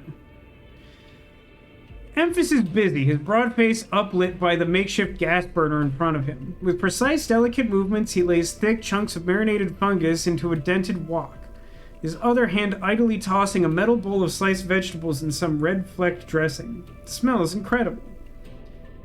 You watch as he fulfills his set of orders, heaping the fungus with the bright salad and depositing it in plastic trays. A sack of chits rattles in his apron. What did you call me? Approach him.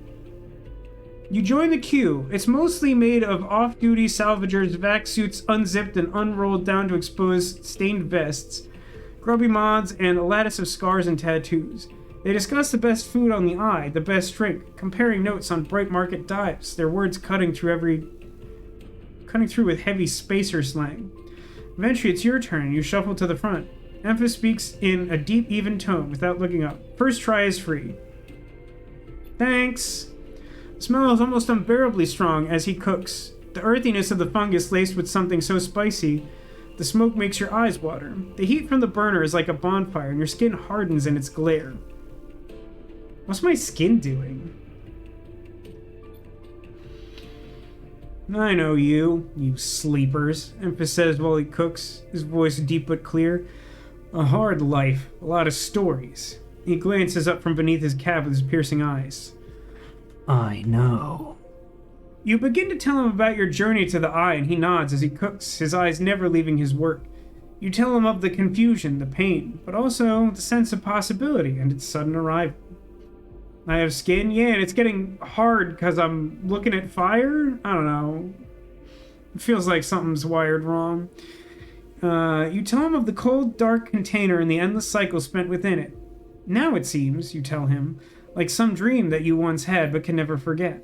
You tell him that the eye excites you, much like his fire, and scares you, and you're unsure where to walk, where to look, what to do. Eventually you tail off, running out of words. He places a plastic tray of steaming fungus in your hand. Next time we can talk some more, but next time you pay.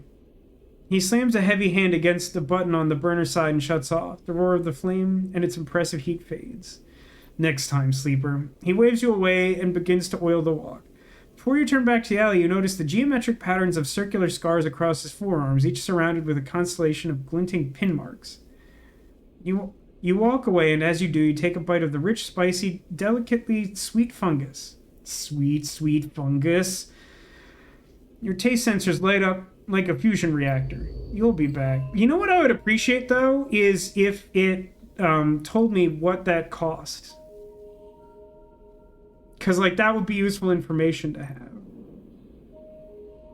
15. Okay, great. Fungus fan. Memphis doesn't trust people easily, but he notices his regular customers in his own quiet way. So if I just keep buying food from this guy, then, like, he'll know my regular order and we'll be besties?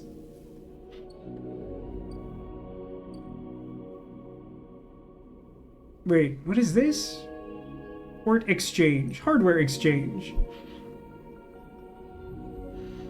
Play the exchange. The flow of chits and components in the exchange is complex, but a sharp eye and some tight trades could net you a good margin. Oh, no.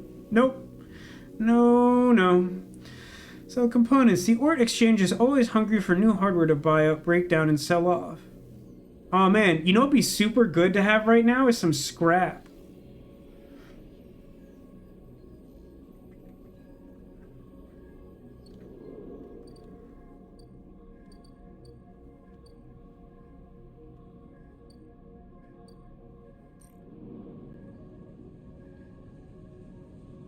I mean, I think I just try to engineer here and, like, hope to finally get some scrap and then sell it.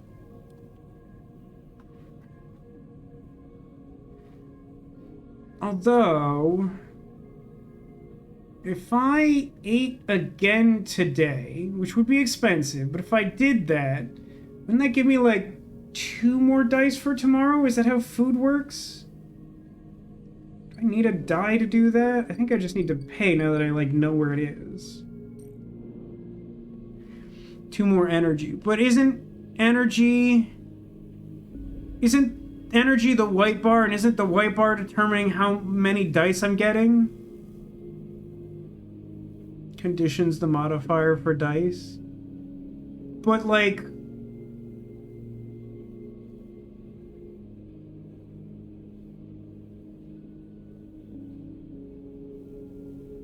is condition...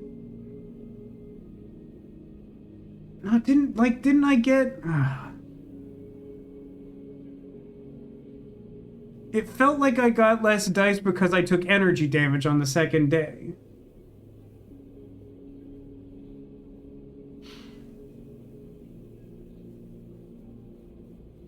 Well, I should probably, like, make friends with this guy anyway.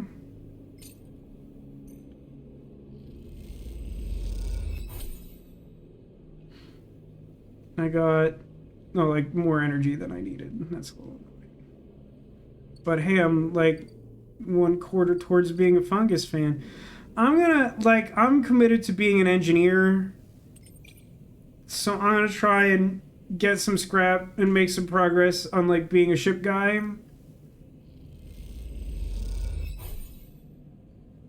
Good. Neutral outcome. Screw me, I guess.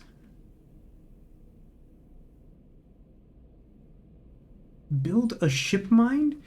You've heard talk of a fabricator owned by the Ort Exchange, and with that and a few fragments, you could build a ship mind core. I have to gain access to some sort of thing.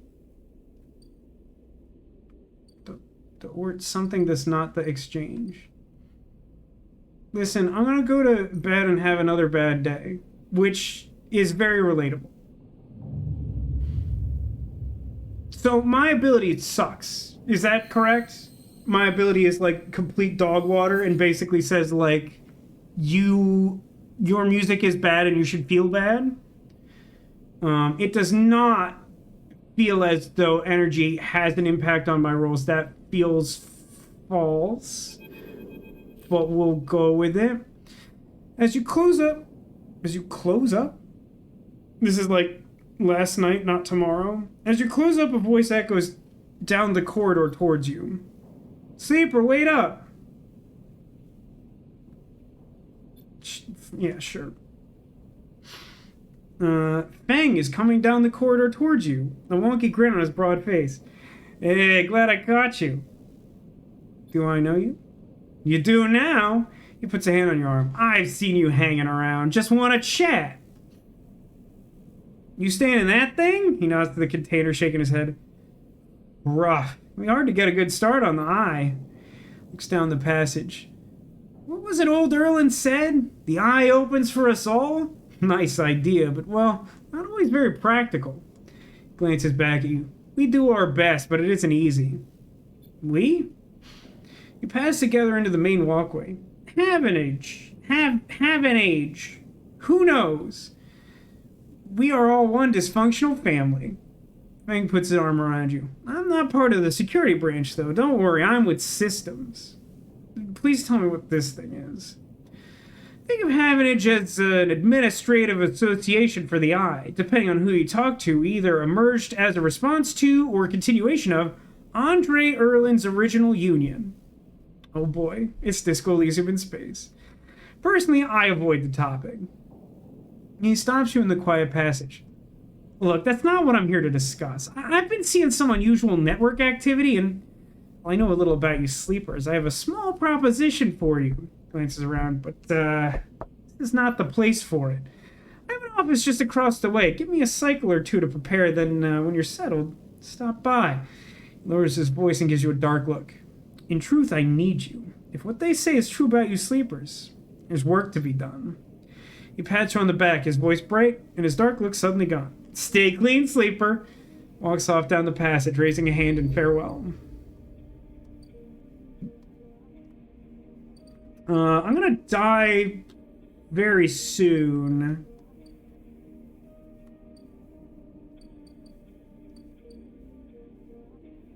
Oh, hang on.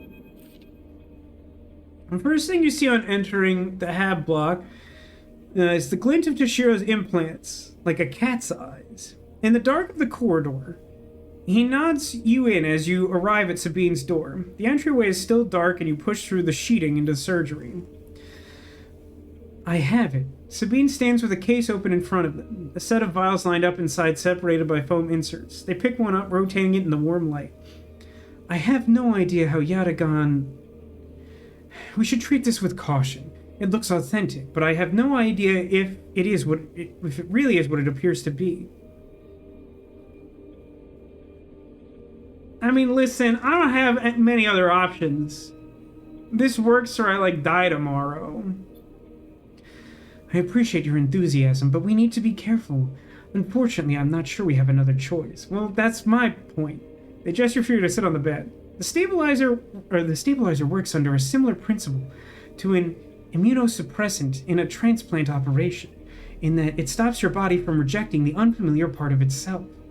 In the case of your frame, the unfamiliar part is each of your biosynthetic organ groups, which over time are identified by your body as foreign material and therefore must be eliminated. Sabine holds up a vial of the would-be stabilizer. However, unlike an immunosuppressant, the stabilizer doesn't do this by limiting your entire immune system.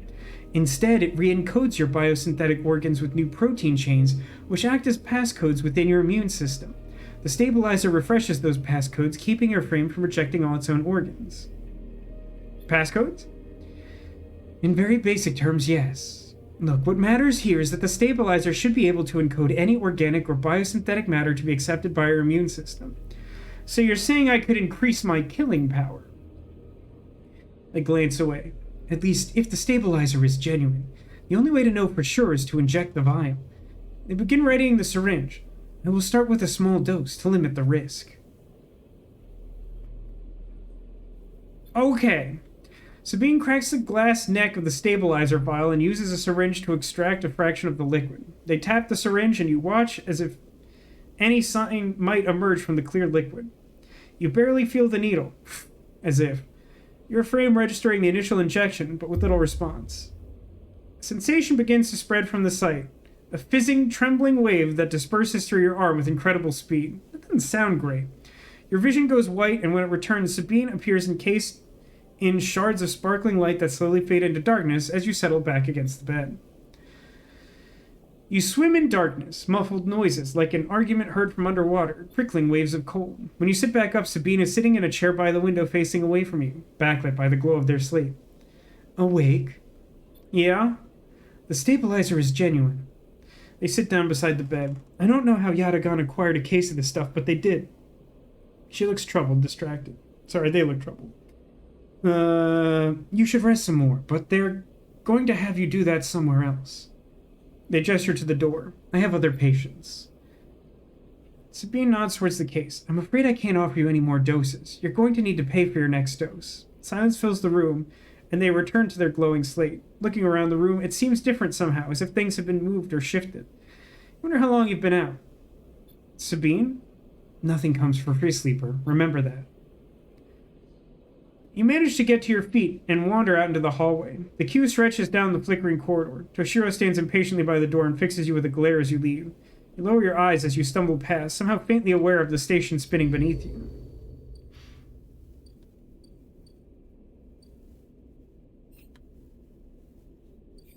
So how much does stabilizer cost? 100.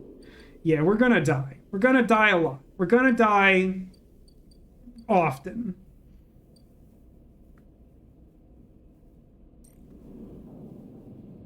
That's still not the one I want it to be. I don't know why that's so hard.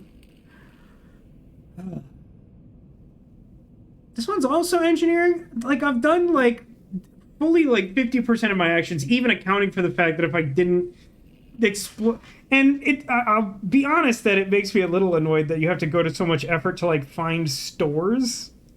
I feel like that's a failing of the infrastructure of this station, that shops trying to do commerce can't be located. But even accounting for the fact that I desperately needed to focus on that yesterday to survive, a high percentage of my roles have been engineering actions, and I've gotten, count with me, Zero scrap.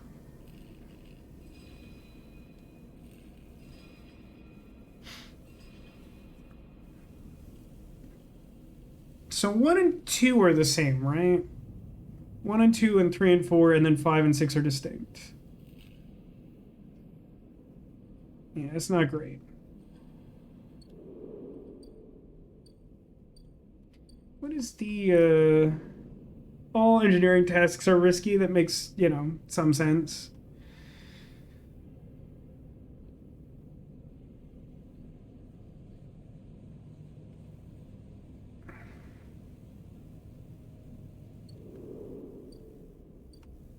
Probably should have done a risky thing before going to the doctor, but I didn't really know the scope of how that was going to go.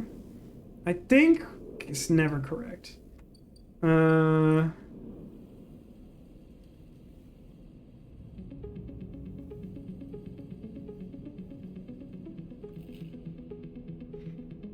think I have to spend my higher die making money today.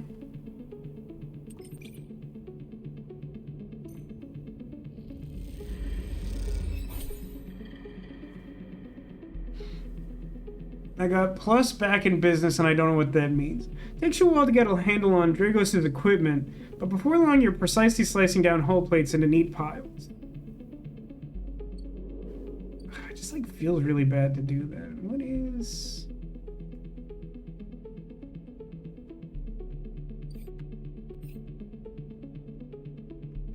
What is back to... How did I get plus back to business, and what is it? What does it mean to be plus back to business?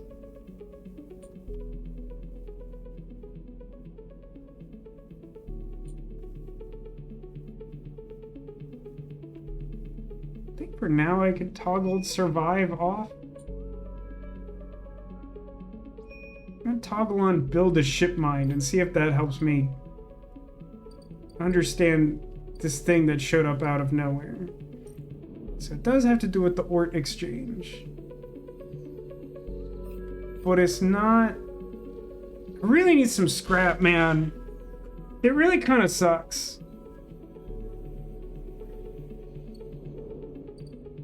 Oh, back in business is Drago's clock. Okay, okay.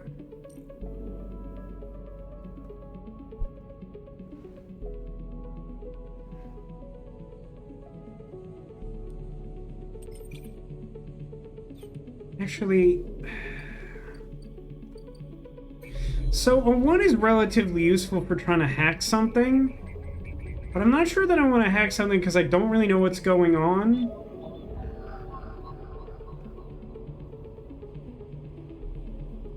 Well, I don't know. I kind of want to know more about Yatagon.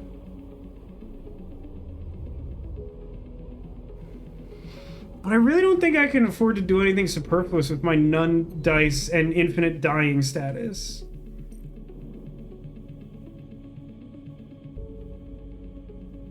I think it's more like I think my instinct is that I should be committed to engineering tasks until I have some kind of breakthrough.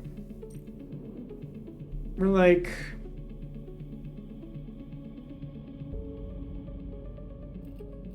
Oh no, back in business... Okay, back in business is the one where like you have what sounds like some kind of financial breakthrough. So I'm closer to succeeding at that, but I feel like the... No, actually I'm tied on them. I really want to... Like, for some reason, shipbuilder is like the most interesting engineering thing available, so I really want to do that. I am, however, going to roll like negative effect and die. Yeah, I mean, obviously. Like, what were you expecting to happen? That like anything good would happen? Get Ben.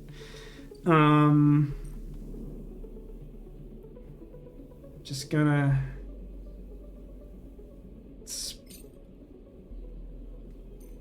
Just gonna make a fungus friend, I suppose.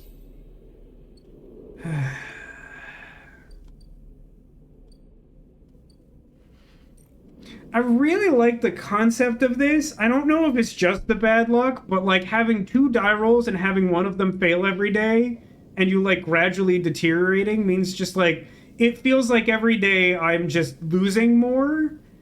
And I think to an extent that's like part of what the game's trying to say.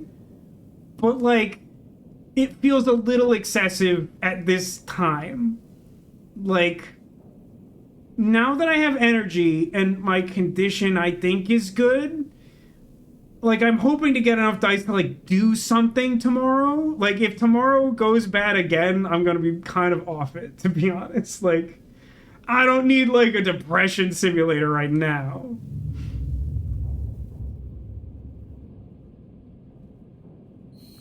And it's not just like, it's genuinely not like, it's not that I think the game is bad. It's just like I'm kind of frustrated. Okay, this is a much better hand of dice, which is a thing you can have. Didn't Fang say he wanted like 2 days? Why is he like hanging out? So, is this doing anything? Ah, this is doing something now. I could buy... I don't want to buy scrap. I have the skill to give me scrap, you monster. Just, like, give me scrap one time. It's so annoying.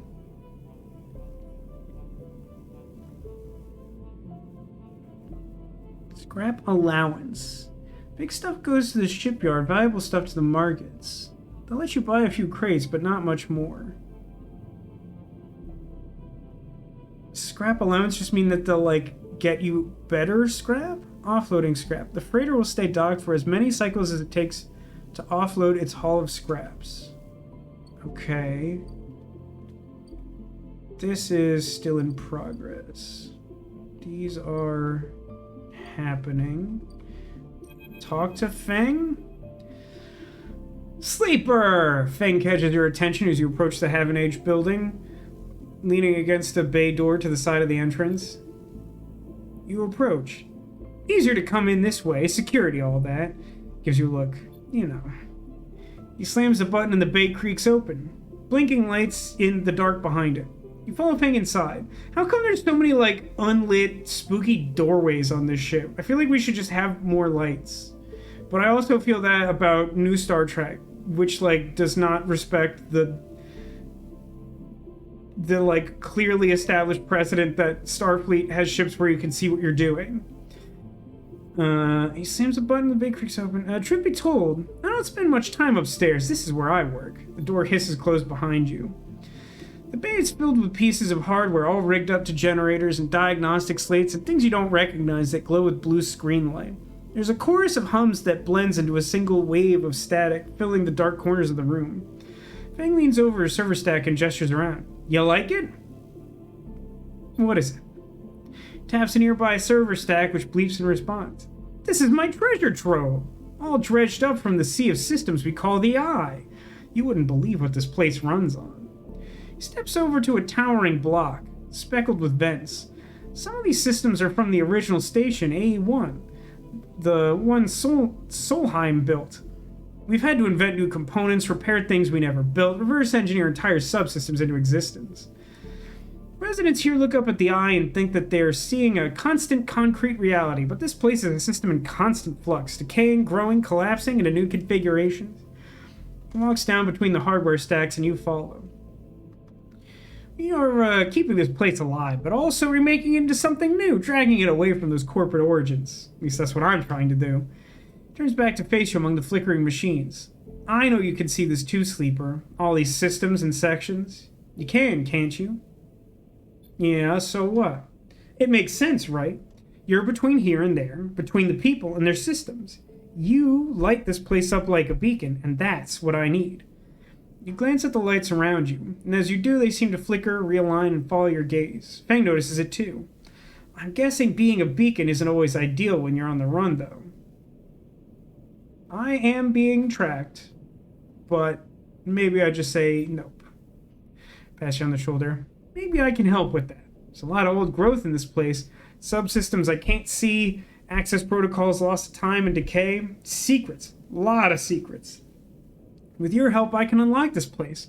Break off those last ghost limbs of corporate control. Lowers his voice below the hum.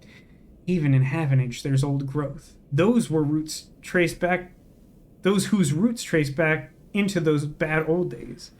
You help me dredge up the past, and I'll see what I can do about that tracker of yours. What do you say? I'll say whatever you want, because I haven't committed to anything. Fang pumps his fist and claps you on the shoulder. Meets your eye. You won't regret it. Fang passes you a ragged-looking metal tab. A gift! It's a Solheim cipher. I dug it up from the depths of the station. Slot that into an old network gate, and you'll be able to pull out all kinds of secrets from the nodes inside. He walks back into the front of the bay. Start by bringing me whatever you can turn up. Use that emulated mind of yours and see what's out there. Let's get a picture of how things are. Those above, he nods at the ceiling, have granted me an acquisitions budget. I can pay you for whatever useful data you bring in. That's important. I do need that. Really keen, thanks for stopping by. Hope you enjoyed your pie today and that you have a lovely night. Maybe the new Star Trek crews are good in the dark. Well, as much as I appreciate the reference, it does sound like you haven't watched new Star Trek. No one on new Star Trek is good at anything. Which is extremely annoying. Keep it quiet, keep it clean. See you soon. You step blinking back out into the passage, flickering lights still in the back of your mind. So, he gave me this thing? Is that correct? I will start that Solheim action. Oh no, -1 Solheim cipher.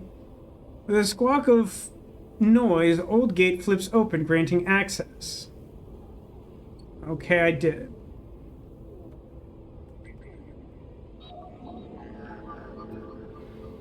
Solheim Daemon attempts to protect this node, squeaking out protected protocols like mantra. This node is leaking corrupted contractor lists from early days in the system's palladium rush.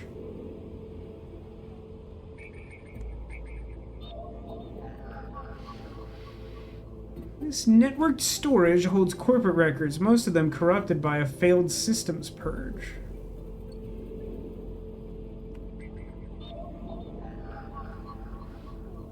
This node is orbited by the remains of a corporate countermeasure, broken long ago by hackers.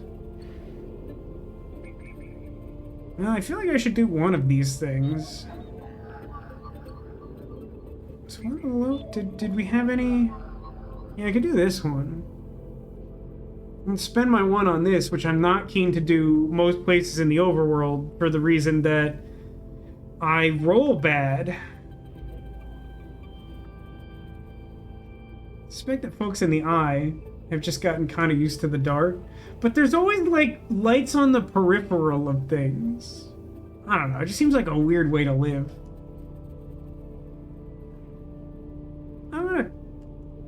I'm gonna try this because I want to see if he'll give me money. But bypass. Extract data. I got some Solheim data. Solheim steamroller. Okay, it went dark. Hi Fang. I would like to give you one of these finest data units. It says you will pay me well for any data I bring up. Let's define well. 15 does not strike me as extremely well.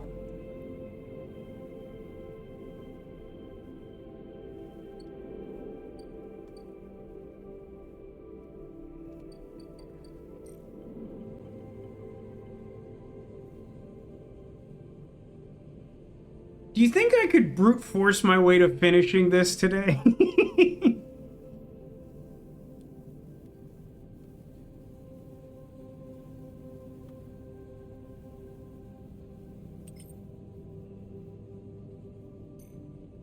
I just really want to make progress, so I'm starting with the 6. Hey, look, it went, well, I got 5 crypto. Eat farts. Need 2 successes. False. 1 critical counts as 2 units, so I would need like 2 criticals or a critical and 2 regular successes. It's feasible to do it, but I think it's also technically possible that even if I dedicated myself to it, I could still not succeed at this. This would boost up to 5, which is 50% critical and 50% regular success. Yeah, I'm gonna do that. We did it. We actually rolled good at something. And you know what? We still haven't gotten any scrap at all. My ability sucks crap. Ugh. So now I can meet Lem and Mina. Worker and daughter. That's a weird way to distinguish that. Unit assembly. Okay, let's talk to the people. From the walkway, the sidereal horizon looks impossibly vast, a landscape of plating and frames. All along her flanks, torches flicker, drones maneuver, arc lights glint. The sense of scale of industry is both stunning and strangely unsettling. Aw. And daughter. She's quite beautiful, I think. You turn to see a figure a little way down the walkway leaning at the railing. He is thin, ragged, his work gear is poorly fitting and loose. The torches of the... Is it sidereal or sidereal? Neither of those sound right. Google says the odds of free scrap on success are 2 out of 3. Oh, God. Wait, I forget which one I said first. Sidereal. Of or relating to stars or constellations. Oh, that's fun. Thank you for sharing that, Cotillion.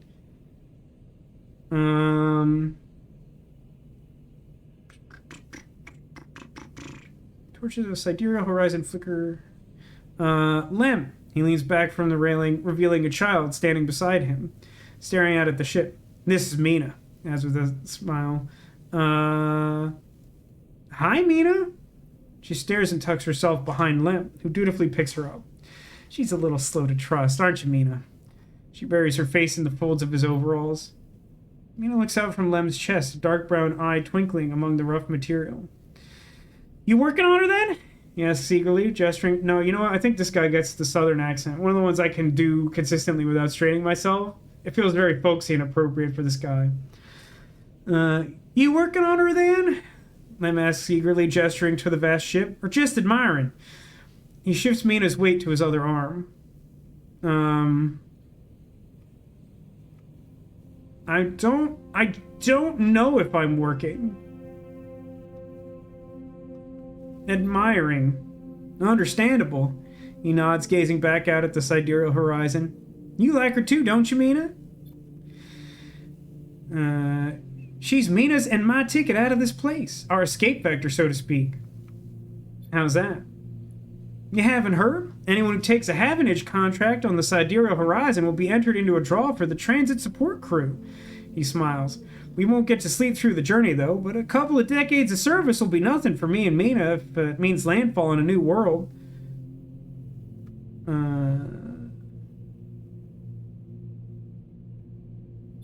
just want to know more about transit support. I definitely understand the implication. Someone needs to stay awake to keep the thing running. He straightens up. Someone watched the movie Passengers and was like, that doesn't make any sense. That's a colony ship, friend. The Salos Foundation is sending thousands to settle a system well outside the reach of the core worlds. It'll be a totally independent colony. No surrogacy, no corporations. That's crazy. Could be, but you see another way out of here? This way we could build a home somewhere with real gravity, real air, rain. He plays with Mina's hair absent-mindedly.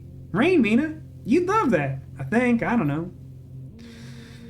Mina responds by pushing his hand away. Daddy, food! Pulling an exaggerated, grumpy face. She glances furtively at you as she plays with a set of dog tags that hang from Lem's neck. I'm just chatting a little, meanie. Give Daddy a sec. He turns back to you and suddenly notices how tired he looks. I'm not in the Havenage crew yet, but I'll work my way in. You could do it too, friend. You have to stick together. He smiles a little shakily. You wonder how long he's been working to break into the official shipyard. I'm working on it. Looks out at the sidereal horizon as if trying to pull energy from those flickering torches from the vast hole. We gotta hold you out, okay? You aren't quite sure if he's talking to you. That's how it works. While he stares out, Mina catches your eye curiously. You agree, Mina? She straightens up and meets her eye. Daddy loves me, she says stubbornly, daring you to question her. Lem smiles and lifts Mina. That's it. We hold on. He smiles sheepishly at you. Just a couple of softies, isn't that right, Mina? He sets her down, standing by his side. She clings to his leg.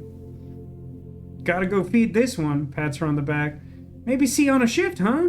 He turns and they walk down the walkway, away from the shipyard. That sentence feels weird to say. They walk away. And you see them talking. Then a moment later, Mina turns around and stops. See you, robot! Her shout echoes down the walkway, and she flashes you a parting smile before running to catch up with Lem. You watch them a little before you turn back to the impossible scale of the sidereal horizon. A ticket out. Oh, I have like a lot of drives now. Win a sidereal ticket. Workers on the sidereal crew get entered into a draw. Right, but if it's a draw, then I can't win it as a drive. That's not... Passengers with wasted potential. Yeah, that was a bummer. We had like some real powerhouse talent for the time and really cool like production values, but like... I'm so proud of Dooley for making it into space. He worked hard and now he has a daughter. How could you not be proud of him?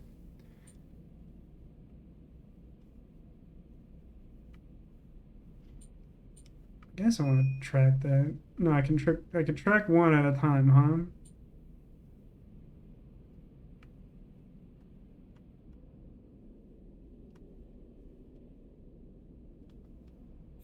I'll leave that for now. Unit assembly! Okay, no cutscene here, just like work. Tech. Systems team is looking for new members. Prove yourself a reliable tech and you're in. The one we're more likely to do is engineering. Sidereal Horizon is assembled block by block. You earned your place on the teams welding those blocks together. Welder's mate, you have a spot supporting the weld team. A good place to prove you know how to put a ship together. Shipbuilding spots on Sidereal Horizon are hard to come by. Poor work will see you drop from the roster. Rough. Now listen. Every time that I succeed at an engineering task, I'm supposed to have a chance to get scrap. Of which, and this is true, as far as I know, I have none. But also, I do need to have money for goods and services, which is problematic. I think we'll start here. I think I'll spend one of my 3s, which will upgrade to a 4, which doesn't mean anything. Doing an engineering task over here and see how that goes. And then if it goes like really well, maybe I'll start trying to work on the ship thing. I mean, it won't though. Oh, hang on. I got 15 cryo, that's good.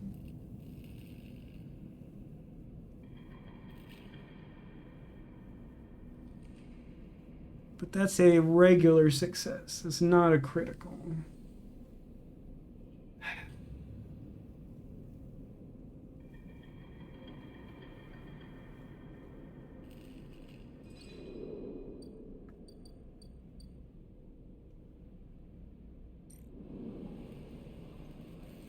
Honestly, it is somewhat effective. Honestly, like, because this one is safe, feel like a little more inclined to try and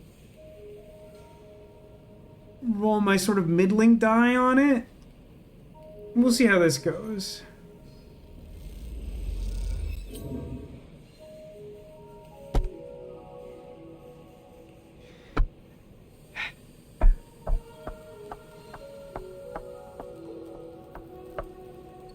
Having a lot of fun. Don't need to buy... I think I should wait for tomorrow to buy food. And I just want to be super crazy clear about this. The amount of scrap that I possess No, what's the... no, it's the, this place is where I could hypothetically spend scrap that I don't... This is where I would put my scrap. If I had any. So, like, again, just want to be, like, super clear about this. I get one benefit from choosing this character, other than a bonus to engineering skills, which, as we've seen, hasn't done me a lot of good. And that is that I have a chance to gain random scrap item from engineer actions, which I've taken disproportionately many of now. And I still have somehow obtained absolutely 0 scrap. If I had, like, 2 scrap, I think I'd be, like, sitting pretty. If I had 1, like, I don't know. I'd at least feel like the game was working properly. At 0, I'm just feeling angry and spiteful.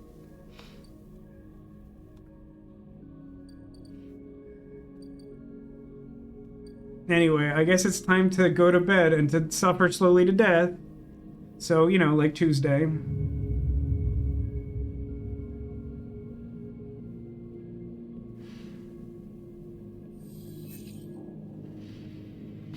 Those are some mostly good rolls. Those are actually pretty good rolls.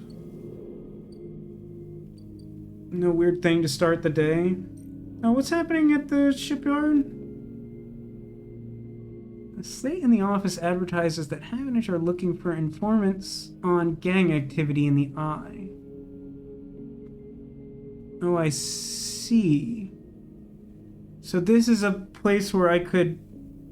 If I retrieve data from hacking stuff, I can sell it here or something? Well, no, this is a ship mind fragment, which is a thing that I have a quest to do.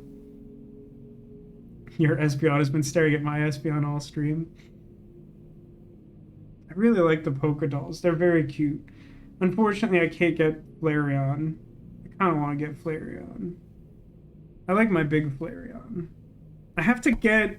like a lint roller, because somehow during transit all my big Eevees got like really like buzzed. I have no explanation for why, because they've been in a sealed container. Alright, let's leave this for now. So it does seem like it's pretty important to make a lot of money and turn off my tracking device, because these are 2 things that will cause me to not necessarily, like, game over, but, like, probably be in a bad way. How many hits do I need with the... I need 3 with him to advance. Just to get a look at what data is hiding in the subsystems of the Eye. I feel pretty good about... Well, I think I can at least do... There's, like, a 2 here? That's the 4. Not sure if I feel good about spending the 4. I don't have a 3 today. This is the 2. Let's do the 2 for sure. 2's not great for, like, overworld stuff. So, Solheim, Damon attempts to protect this node. So we're just gonna, like, break the node, bypass it, extract the data. Punch the licorice, eat the skateboard. Got it. So I got a data. Oh, hang on. As you drift back from the node, something latches onto you. A thread strung tight around you. It tethers you in place. A taste. The voice makes you shiver. Its source somehow both distant and close behind your ear. You see a distant glint of light shut off, and then suddenly a shape at your side. It stalks around you, circling like a shark, like a wolf, like some sort of wolf shark? Entity unknown. Astringent processing. Remain still. Please hold. The thread around you thickens until it's a ring, a cylinder, a tunnel of light circled around you. It's blinding for a moment, then it's gone. As it fades, you see a figure, a creature in front of you, some sort of wolf shark. Its strange head flickers in between different angles, reading you. Hey, like, what'd you do? The shape paces around you on lithe legs, though there is no ground here to pace on. Entity, identify, origin, serial, cadence. The figure faces you expectantly.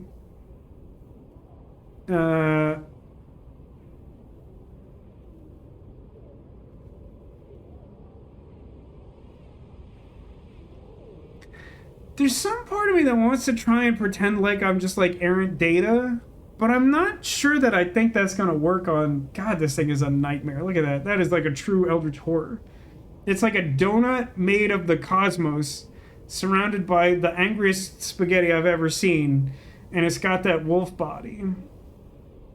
I don't really see the shark element so much. Just sort of like a cosmic donut of spite. I feel like the best options would either be say nothing or, like, comply. For some reason, I want to comply. I think the reason I want to do that is because I don't think I can successfully lie to this thing. But I really don't know how this event works. Unknown, known. Figure's strange head rotates. Brackish signature. Of and not of. Attempting interface. As the figure speaks, more threads begin to spiral from its head, thick, snaking, vine-like ribbons that flex and wave. They approach with intent. I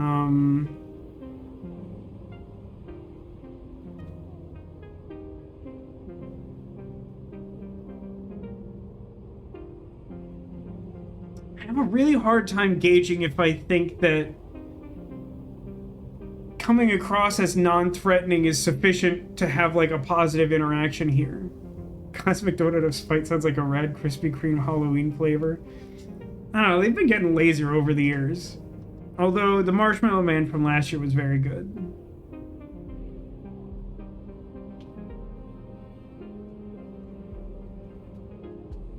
If I run, do I like not get the data? I don't want to have spent a dice to not get the data. Why is there a triangle hunter button? That seems bad.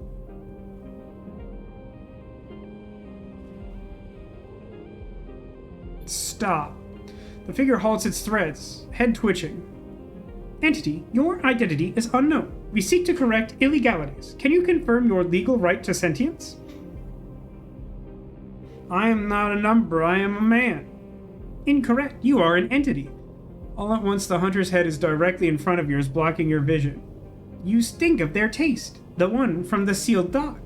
The hunter shimmers with fury. I will find access. I will find interface. Metal Gear, sealed dock.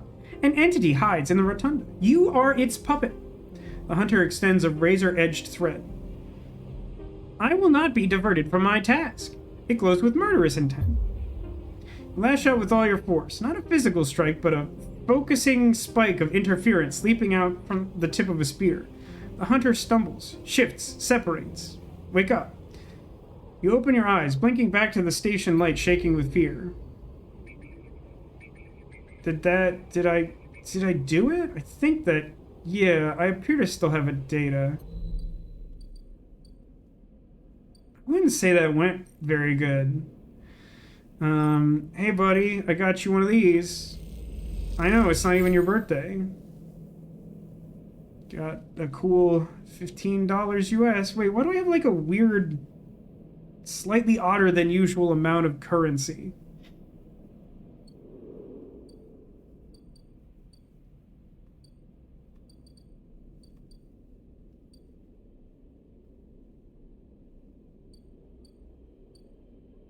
You know what I would really like is to have some scrap. I'm just putting that out there. I don't know what makes me think of that. I'm going to buy a food. Which should put me to like 4 out of 5 energy.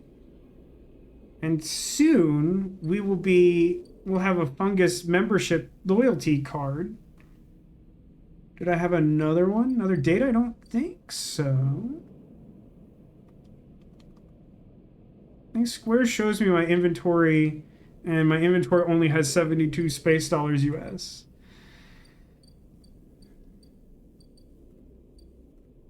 Although at this point in the current day, I feel like in the future we'll be more likely to use like dollars Canadian by this point in the future. Press square and then move it to data instead of items. How do I don't have any. It just bops me back. This seems consistent with my understanding of how much data I've ever possessed, but I don't know if there's something you know. Tunda and crossing. Merchants willing to run the gauntlet of the helium are rare. So, like, I can buy cool stuff when they show up, probably. But, like, I will be broke as sin, so it doesn't matter. Okay, I'm gonna put a 5 in here, because my boost will put that up to 6, for sure.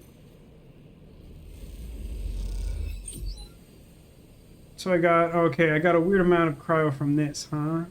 And then a little bonus to Welder's Mate.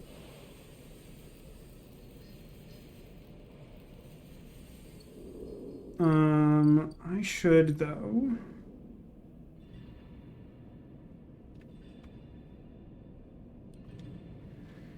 I should put a 6 in here. Because I really need to make money. I think it's important to hit this.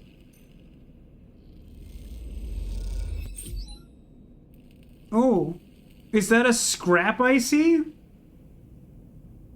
On like day 6, did I finally obtain 1 scrap after doing primarily engineering actions and very little else? God, what a spiteful time to be alive. So now, if I go... God, this makes me so mad, because, like, I really want to do this, and, like, the game has hamstrung me so badly. 60% of the time it actually worked one time. Again, I don't remember what the percentage was, but there was, like, a fraction in Disco Elysium where, like, I'm pretty sure it was over 50%. It was, like, something that I should hit more often than not. And I think I passed it, like, once in the entire time I played Disco Elysium. Like, something preposterous like that. Yeah, 72 actually sounds right. Okay, so I'm gonna sell that and make, like, nothing. Make very little money. That's cool, I guess.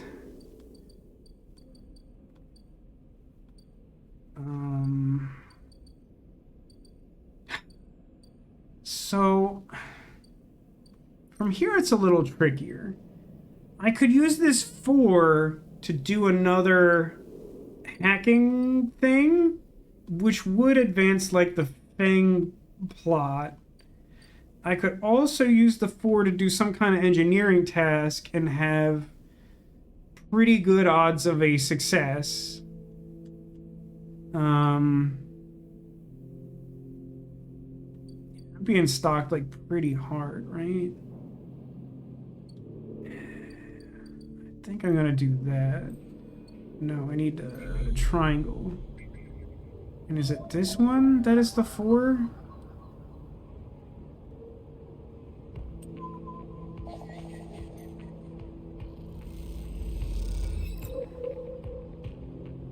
Is there like a weird...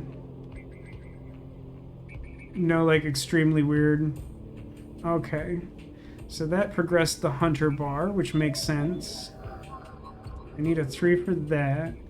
I think the guy only wanted those nodes, but that's okay for now. So we'll give him another one of those.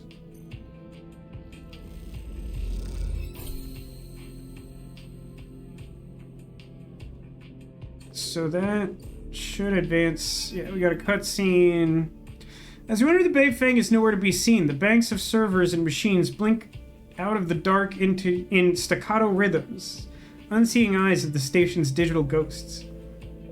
Rude word. Fang's voice echoes from behind the stack, followed by the hammer of a fist on a metal casing. Who's sneaky? What's going on? Fang's smiling head pops out from behind the stack. Sleeper! Just the emulated consciousness I've been eager to see. Come back here! You pick your way between the thrumming stacks, trying not to trip on the loose bundles of cables that blanket the dark floor. Fang is set in front of a set of monitors mounted to a stack. Tell me, Sleeper, what do you see here? Fang waves at a monitor to his side, glowing with pale lists of information.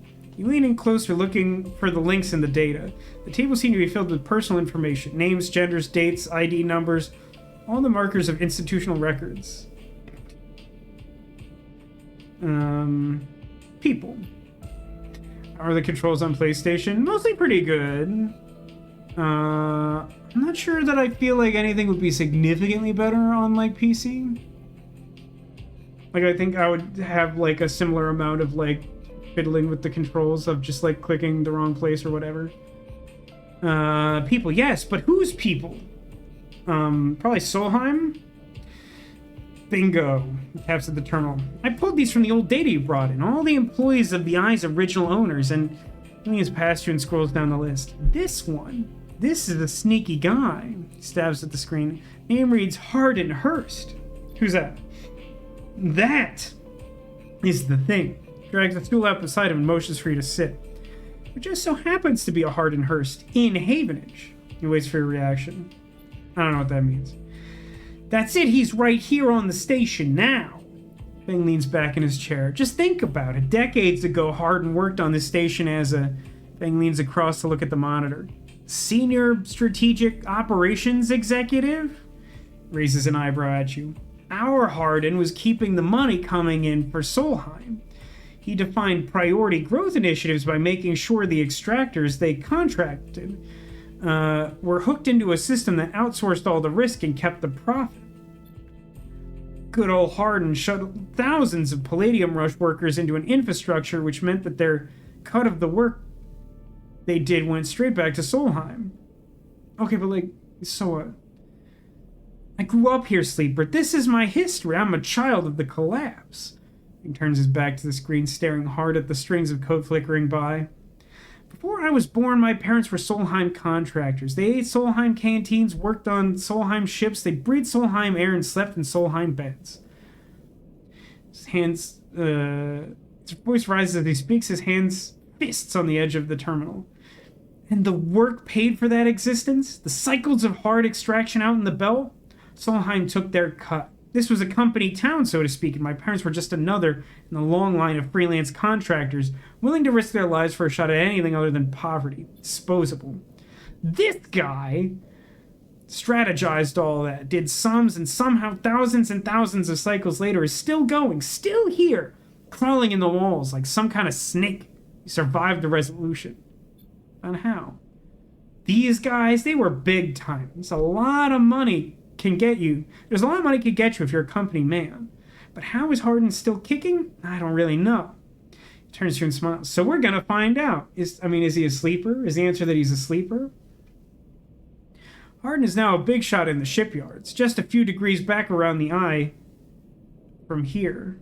Feng brings up a map of the lower eye. Havenage might be born out of Erland's revolutionary zeal, but a flat hierarchy it is not. Hardin happened to float up to the top. The thing is, I don't have access to those systems. The shipyard crew is pretty paranoid, and they don't like anyone from systems digging around in their stuff. Plus, we need more than just the name of a Solheim executive. We need proof. It's up a thumbnail-sized drive. That's where this little creation of mine comes in. Call it a ripper worm. He turns the drive between his fingers. It'll rip through any digital storage and spin out a silken thread of filtered data. This one is set on the scent of Hardin Hurst. Getting into the compound might be tricky. Puts a hand on your shoulder. But you, however, have a particular knack for remote access.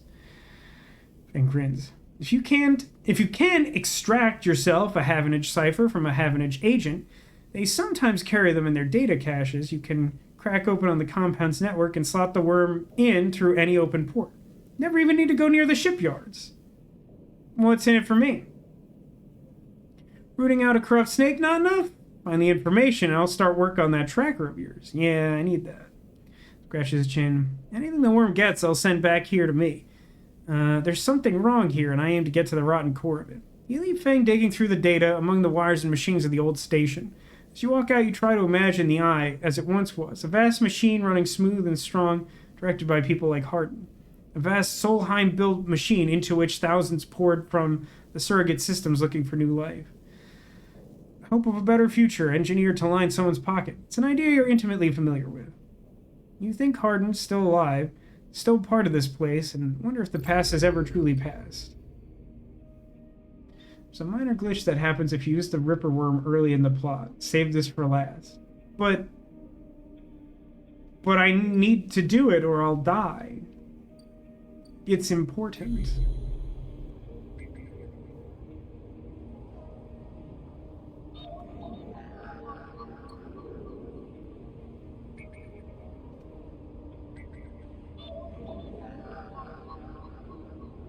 Like, how am I supposed to like, this game works on clocks. If I don't start working on this, I will die.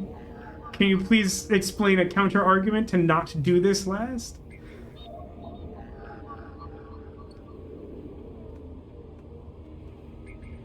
Is that really? I thought there was more up there.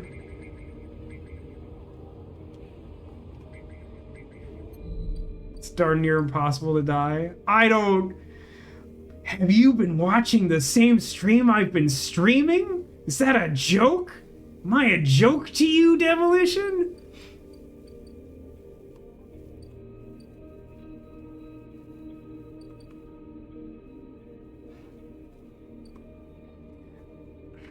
Can I get clarification? I assume that if I spend $100 to buy a stabilizer, I just jam it in my jaw like some hapless ape.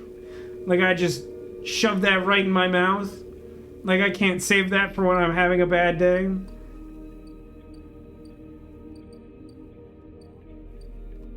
Oh, you do get an item to use later. Okay. Should probably keep money on hand for when Dragos' clock runs out, though. Where do I want to use a 1? I think in theory I can opt not to use the 1, right? But I might be better off just, like, doing a random one. There is a random one left. Maybe I did all the ones. That's 3. This one is 1.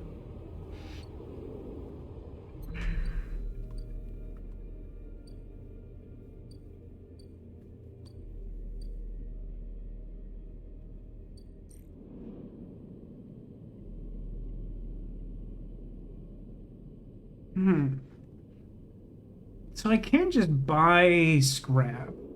And if I buy scrap... Oh, God. It really sucks that I've done so poorly at getting scrap. Like, if it's true that it is a 60% chance, that's so messed up.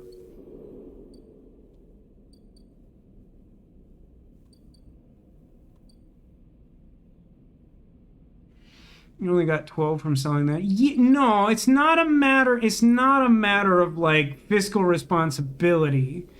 It's a matter of trying to advance the trusted trader because that gives me the ability to access the Ort Fabricator, which is, I don't know how useful that is, but it like showed up and it's like relevant to my interests.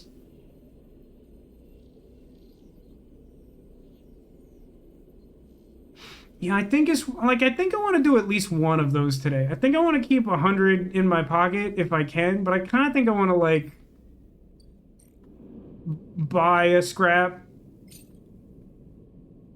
Yeah, I slotted that. Yeah, okay.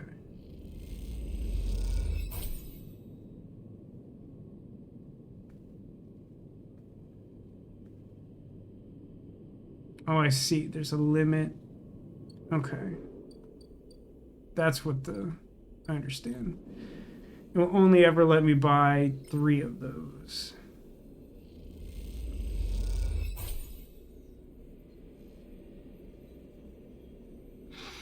Because I need to buy food tomorrow, maybe I shouldn't do another one.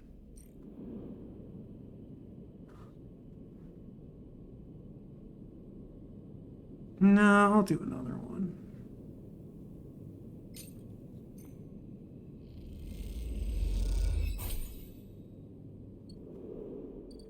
Leave that last one there for now. Wait, what did it give me? It didn't give me scrap. It gave me an entire ship mind fragment. Okay. That's one way to do it. Can't I give that here for something? What does that do? Maybe pay for ship mind fragments they can dismantle and reuse. There's no clock associated with this. This is just Economy?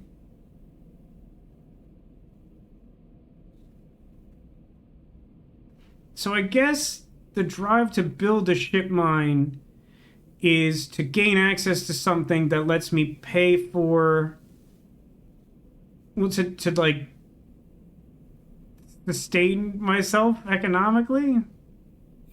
Either way, I think it's fine to just sell this. So I got 30 crypto. So that was pure profit even buying that.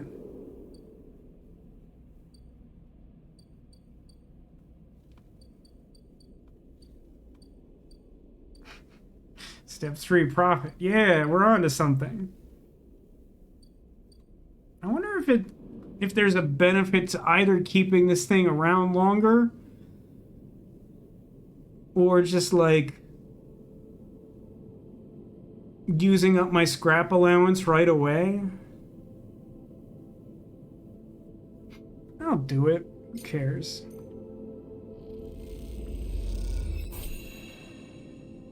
Like a random scrap that time. Seems like in 2 cycles you'll be able to get more. My interpretation of this clock is that in 2 cycles I would no longer have access to get even 3. But I could be wrong about that. I think that cycle is saying that the ship leaves once it's offloaded its stuff and then you can't do it anymore.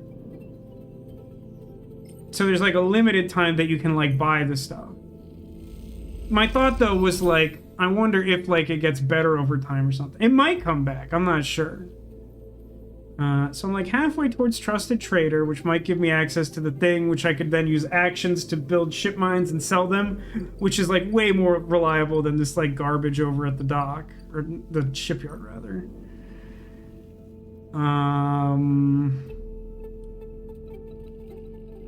Like listen, I'm gonna get like punched in the face, but I'm still gonna flip a coin with my last die, I guess. It'd be nice to hit back in business, wouldn't it?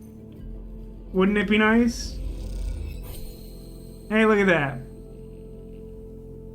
It takes you a while to get a handle on Drago's equipment, but before long you are precisely slicing hull plates in a neat pot. And action. You arrive into a buzz of activity at the yard. Red blinking lights flash across the vast dark shape suspended below the dome. They flicker across scorched hull plates and bent structures, spilling from holes in the twisted shape. The cutter is huge and has been torn apart in some violent encounter. She's a beauty, ain't she? Drago stands to the side, focused on the hulking ship as it is lowered into the yard. What is it? That, my friend, is A-grade scrap. I should thank you. This place was on its last legs before you turned up. Now look at this. The ship descends slowly, its interior visible through multiple hull breaches. You struggle to gather the same enthusiasm as Drago's for this monstrous craft. Can't help but think of what became of its crew. What happened? What do you mean? Glances at you. Managed to convince our salvage friends that we should give it to me on credit. That's what happened. Credit? We may have done well, but we can't afford a down payment on this one. Pat you on the shoulder. Don't worry, we'll make it back once we chop this beauty up. You sigh, but Dragos doesn't seem to notice.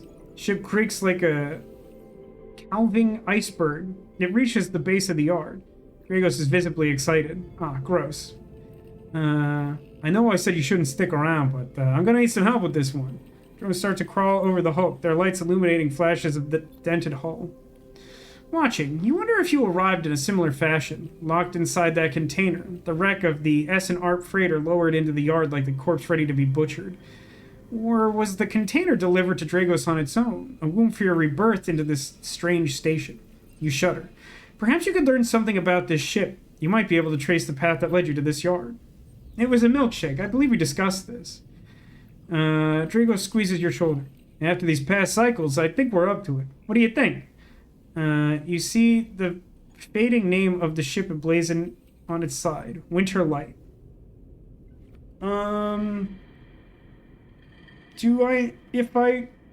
If I say let's do it, do I get a new clock where I'm like beholden to him? Like nothing personal, but like I'd rather help like the dude with his daughter try and get on that ship or whatever. And like in the meantime, figure out how to like print money in the manufacturing ort or whatever.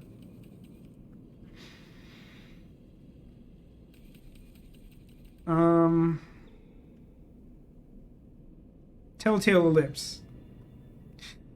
Real beauty, Dragos repeats, perhaps just to himself. You take one last look at the shattered ship as the drones start cutting, and slip out of the yard, feeling suddenly cold in the empty passage. I paid it off. Oh, hang on. Tutorial, character and upgrades. You've completed your first drive. Each drive completed unlocks an upgrade point to spend on upgrading your character. Access your character menu with R1.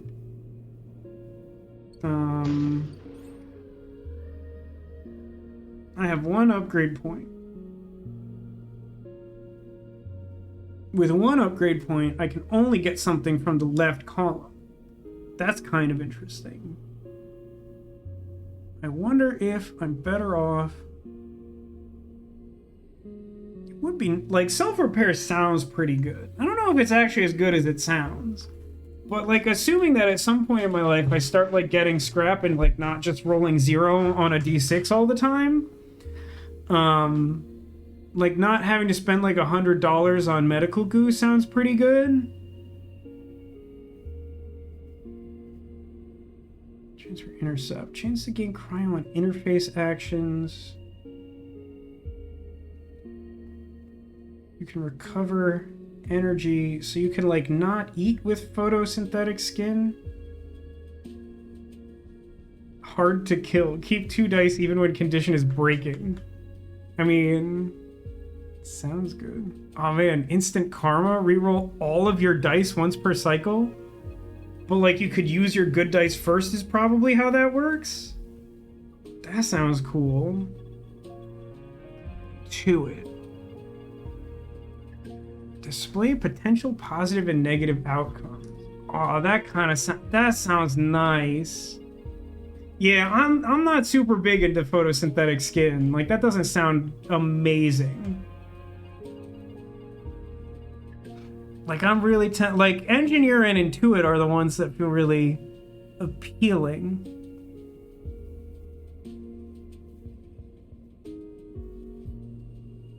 Yeah, there's no shot that I'm getting engaged up to the point where I could haggle, even if that seemed equally good. So that's cool. Completing a drive gets you these points. I wasn't sure if there were like chapter breaks or something. So how would I actually go about upgrading?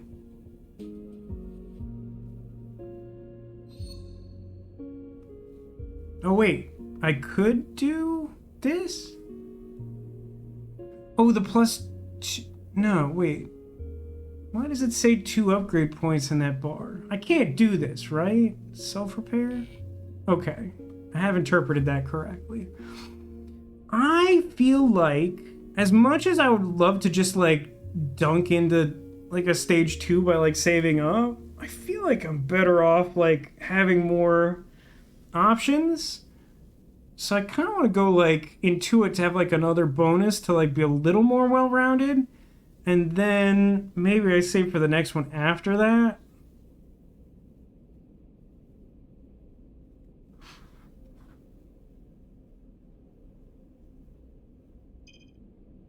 Upgrade. Oh. Upgrade.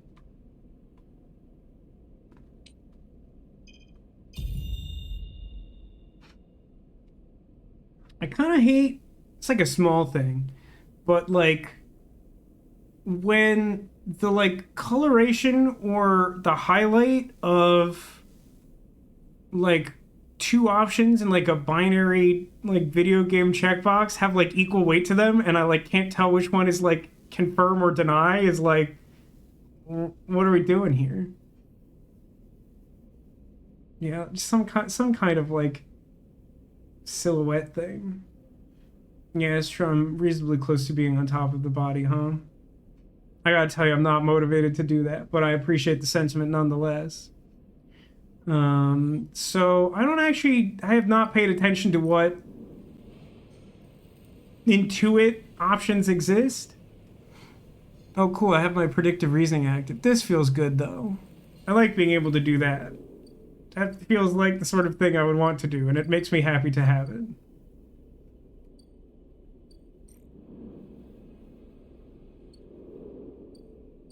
Alright, I guess it's time to go to bed.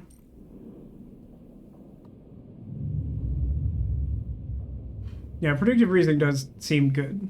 It's not immediately obvious that it's like the most broken thing. Oh, look at those rolls. I'm being hunted. That's cool. Go to the overworld. So I'm going to start today by spending money to eat food. And when I do that, I should go to full energy and have a fungus membership, which is nice for me. Okay, leave. Emphas. Sleeper. Emphas calls out to you, a booming voice that echoes through the corridor.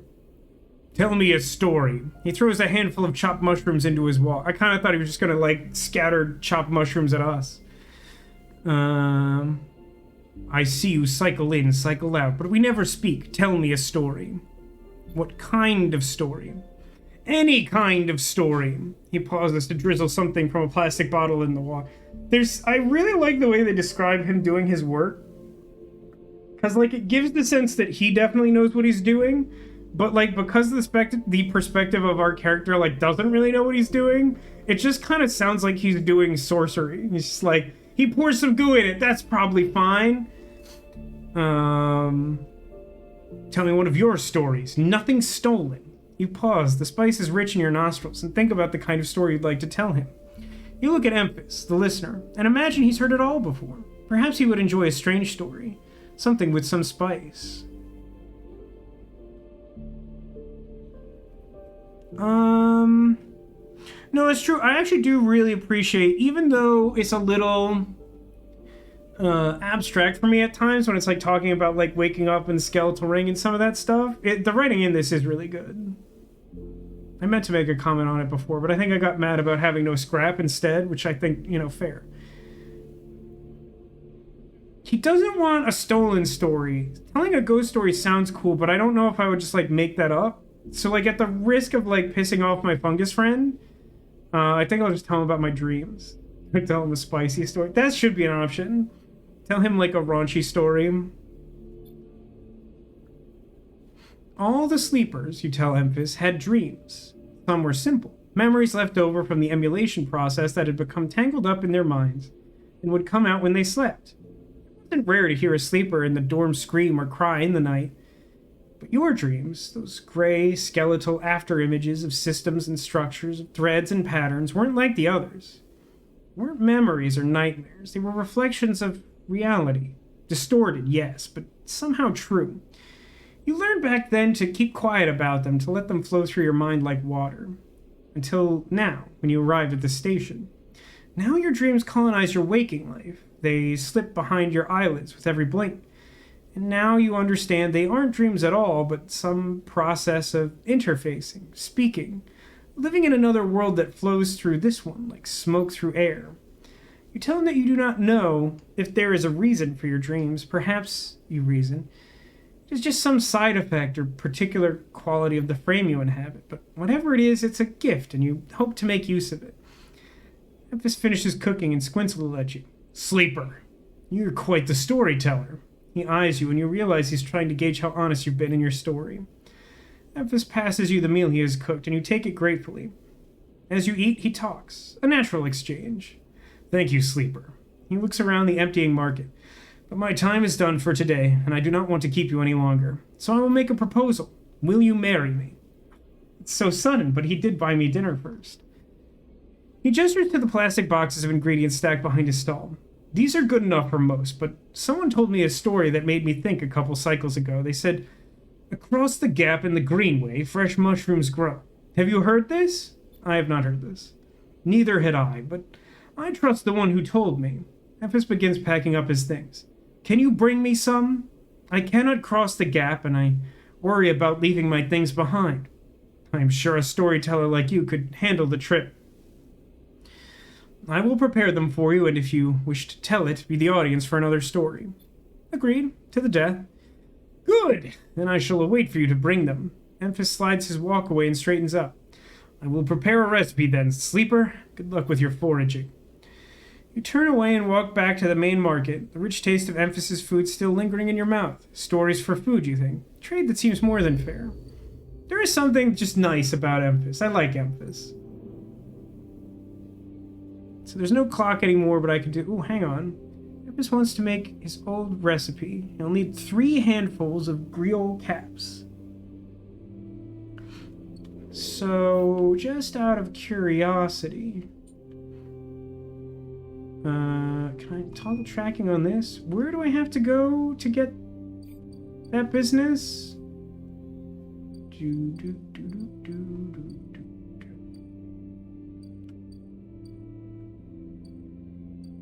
I have to go in the low end? He described some place I'm not familiar with. But it's just pointing me back here, and I know that's where I turned it in.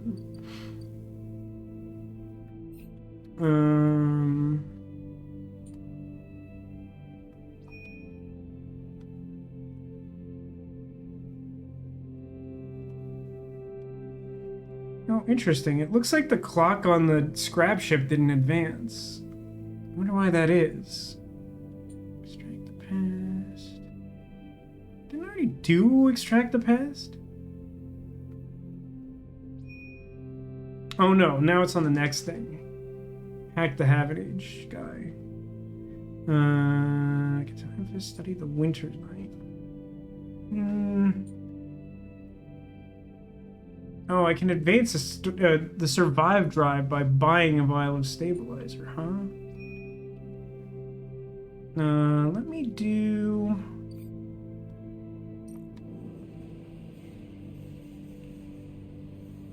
Oh, it's gonna take a while to do this. I got a lot of 6s. I got a lot of goats right now. So if I spent 3 6s, then I could be like a super good welder guy, huh? That's kind of interesting. I feel like it would be a good idea to be involved in that, like, as early as possible. Like, I would say so far the people I care most about are Emphis and, like, the guy with his daughter. They're just really cute. But I do also... Well, yeah, doing these are, like, engineering tasks. So, like, they would give me a chance at more scrap. I want to check on this freighter. Ah, so in the overworld, the clock didn't advance, but it did advance here. Interesting. Lem, thank you. Lem is the guy with Mina? Lem and Mina? Ah, but it updated when I went back to the overworld. That's interesting. Well, let's start with... Let's do... 1 engineering task that will go well. Plus welder's mate. Is there anything else that I want? Don't really need to do Dragos. I'm more concerned with getting on the ship. I could work on the Rotunda. Can't really work on the Ort Exchange without having more scrap. What's Dragos' clock now? Dragos' nerve. Seems increasingly nervous about your presence in the yard. You're not sure he's going to hold his nerve much longer. What? What does that mean? What would it even mean to hold his nerve? If I just didn't work there, would he be happy?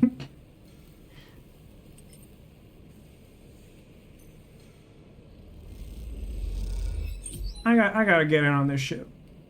That's something I know. And then I'm just going to do the third one. It's a little excessive, but it's a big clock and it seems important. Well, team you work within operates with speed and care. As you work, you feel your thoughts fade and the rhythm take over. So now I probably get a cutscene. Each shift, a crowd of would-be workers gathers outside the shipyard, each of them clinging to a 4-digit number printed on receipt paper. These are their assignment numbers. And you are either called for a shift or you aren't. As you arrive, the crowd is restless, and chatter rumbles through the lines. For those who, like you, have graduated to the work team, shifts are guaranteed. Oh.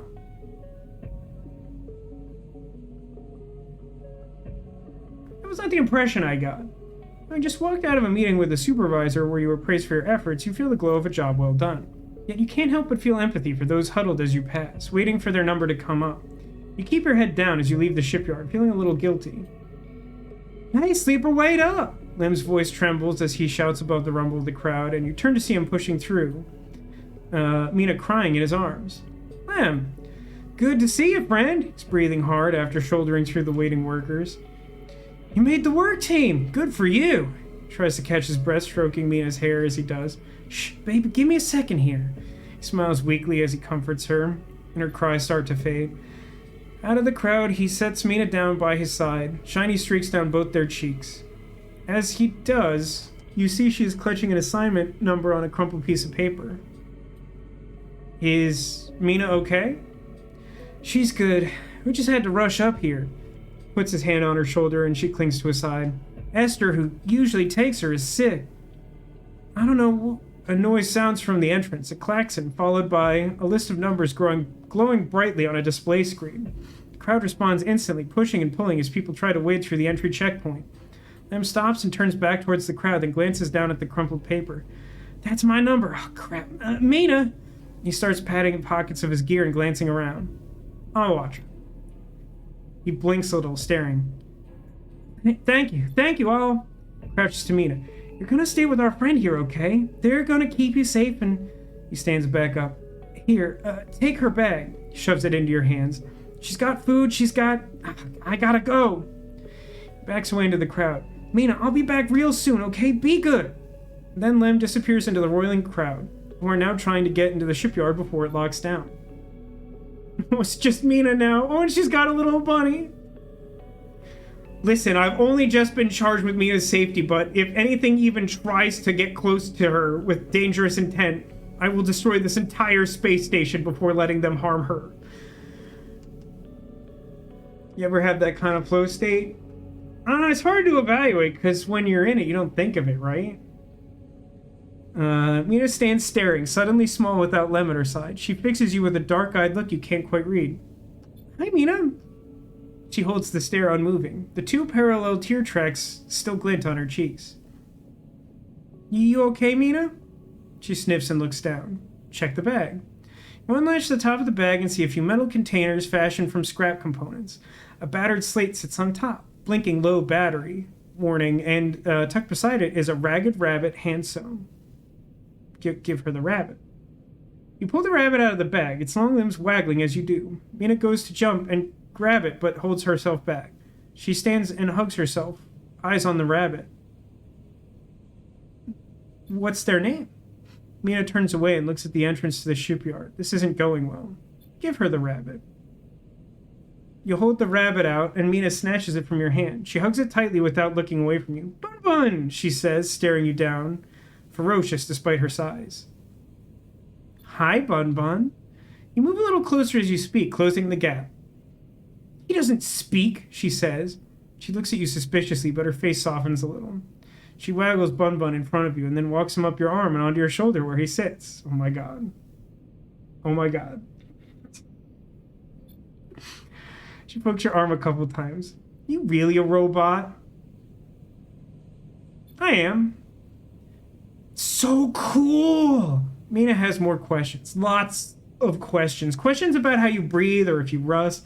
But before long, you're talking about rabbits and what Esther, the lady who usually takes her, smells like, and whether or not fairies live in the ice heating pipes. You pass the time like this, sitting side by side on the floor of the walkway as others pass by. Sometimes talking, sometimes drawing on the slate, sometimes playing with Bun-Bun the rabbit. This is the best day ever. And this is how Lem finds you, just as both of you are starting to yawn. He's dirty and tired, but Mina leaps up his legs and into his arms as he stumbles backwards. You two get on okay? He asks, trying to keep Mina from climbing onto his shoulder. More than okay. Mina shoots you a smile from Lem's arms, her suspicion gone. Well. Looks like Meanie can be nice. He pokes her in the ribs and she squeals in delight. Thank you, friend. I mean it. Gives you a warm, wide smile. I owe you. Look, he glances around. It seems like Esther, the lady who usually watches her, is gonna be out for a spell. If you ever have some time, I'd really appreciate you coming down to our place in the low end. He grins sheepishly. If you have time. But now I have to take this one to eat. He plays at biting Mina and she giggles in response. See you, sleeper. He waves and they stumble off down the corridor, drawing gazes from passing spacers as Mina's laughter echoes down the corridor in bright squeals. Plus 1,000,000 morale points. So what's going on here now? Sidereal assembly. You've been promoted to the assembly team, working on the hull itself, welding the fabricated blocks of the ship into place. A vast job. My god. That is a lot of clock. And I'll just point out that I have gained none scrap today.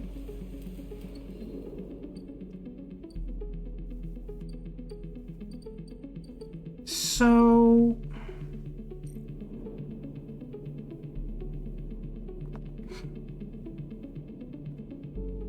in order to help him, do I have to pay the low-end toll? Have I gathered that correctly?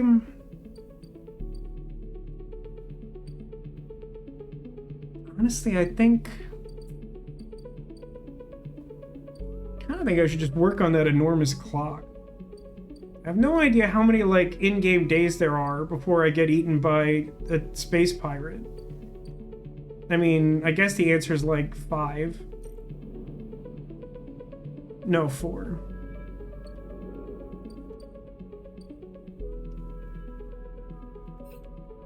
So do I have a... help Lem work? Lem wants to leave on the sidereal horizon. He'll need someone to watch Mina while he works his way onto the construction crew. And if I toggle that, then it will highlight nothing. I don't know. I feel like this system could use a touch of work, but that's fine. I mean, my intuition said it's the toll, and I know that you confirmed that. But just from the standpoint of someone who doesn't have chat to tell them that their intuition is correct, it should highlight, right? Like, isn't that the point?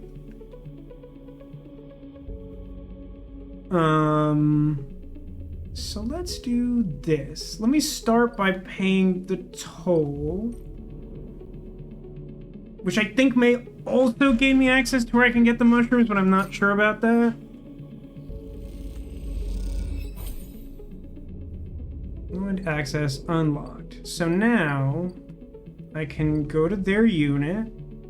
I can do a district hotspot. Or I can go to the transit hub. Ooh. Founder's Gap. That sounds kinky. To reach the greenway, you have to pay $150 US. Yikes.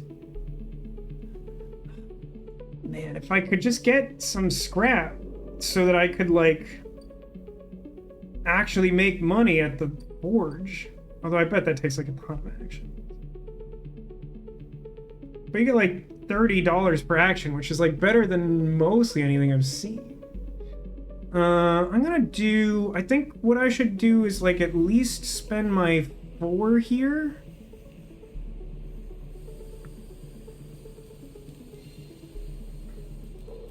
Now it looks like I can't fail my way out of this, which is good.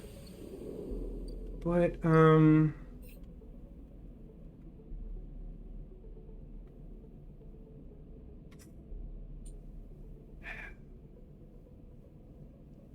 it's tough. You don't want to get too distracted trying to do a ton of different drives, because if you focus on a limited number, you're more likely to level up and get cool bonuses.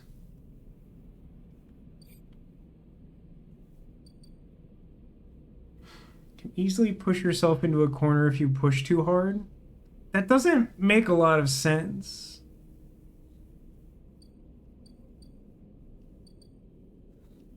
Like, I mean, as I was just saying, I feel like the game presents a world in which that's exactly what I want to do.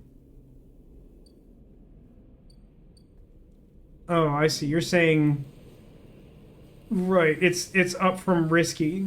This version of the task is okay. Okay, so in that case, you probably want like 5 or better then. So what's going on at their apartment? It is a save task, but it does involve my worst skill. That's not ideal. Let them get some time in the shipyard. He won't qualify for the Sidereal Crew Lottery.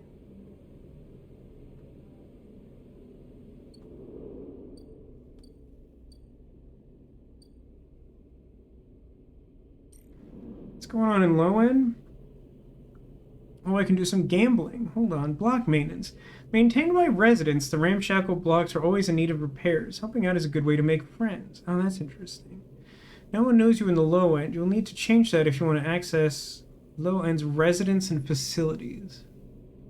I don't know if I want that. So if you critically... Oh, that's interesting. You can get plus energy on block maintenance? That's unintuitive. Well, I don't really need that right now. Wait a minute. What's the one I upped? Is it not Intuit?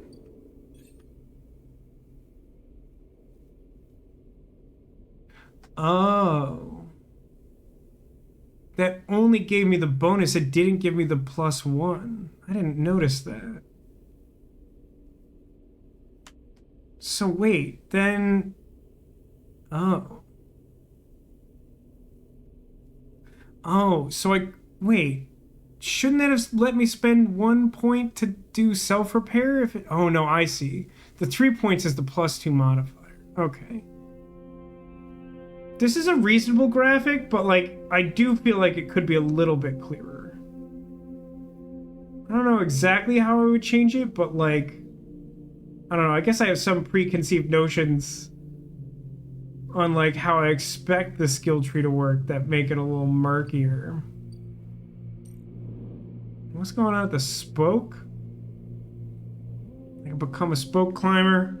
Spoke is layer after layer after layer of dense urban fabric. The only way to explore it is vertically. So you can either engage, which I won't be doing, or enter. Tangled network of service passages and makeshift tunnels cut through the spoke as if it was a hive. No maps here. Skill tree in the second game's a little better. Okay.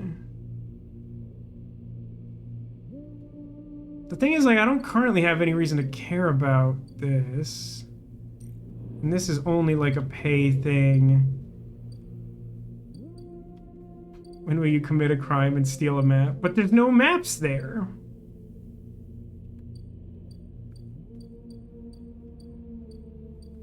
I think I would like to spend my 4 over here. Because it's an engineering action.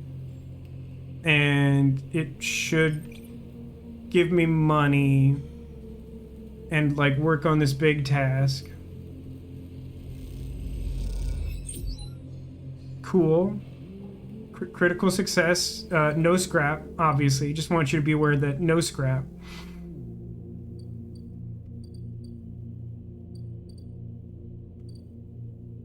I suppose I'm incentivized to keep doing engineering tasks to try and get scrap, but at the same time the game doesn't work correctly. So you don't get scrap regardless. I think I'm...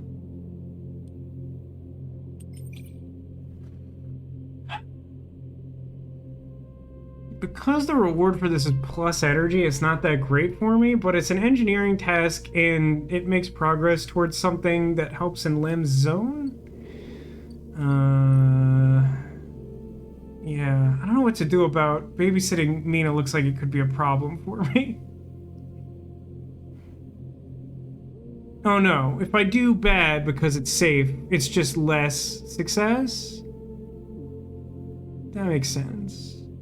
But I should do engineering tasks until I can fabricate or bows or whatever. I think this is kind of even between doing block maintenance and helping Lem right away, but I think I want to try and get scrap.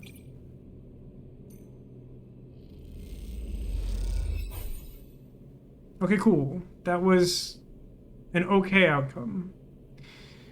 But I got no scrap, obviously. Just for the record, no scrap. I kind of want to buy a backup syringe of medical goo, but I also want to get to the green place with the mushrooms. I'm gonna do one more day, and I'll come back to this tomorrow, because we did not die on day 4 as I expected to. Lost 2 energy, got 2 5s and a 4. That's pretty good. Is there a way to, like, improve my condition a little bit?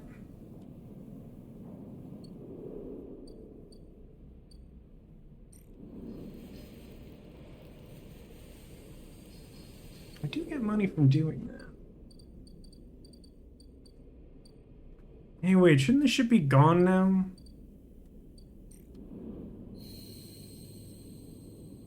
I guess maybe it'll leave tomorrow? Feels like it should have left, though.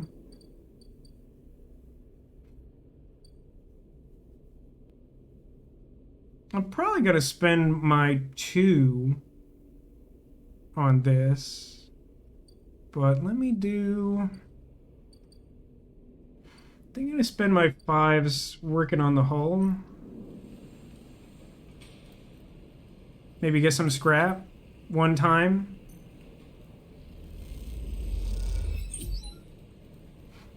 Maybe get some scrap like one time. Camaraderie, care, focus, progress. Shifts like this give you energy, especially when you look back at the sidereal horizon growing impossibly. I mean, it didn't actually give me energy, right? Seems like a weird thing to say.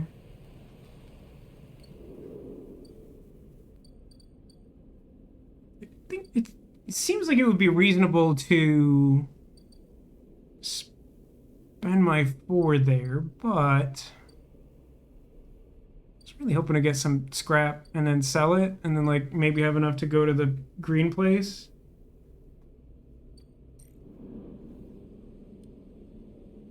I'm gonna do a help Lem, and I will roll a 1, but I think that's okay.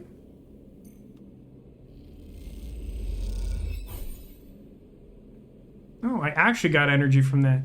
Mina leads you on a winding tour of the block, chatting to the neighbors and collecting snacks. For a while, you forget about everything else. Delightful. Very good.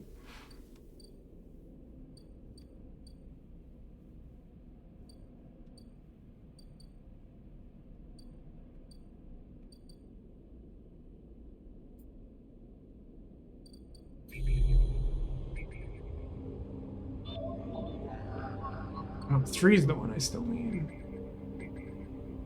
I think it would be worth doing that 3 because I think that would advance one of my drives.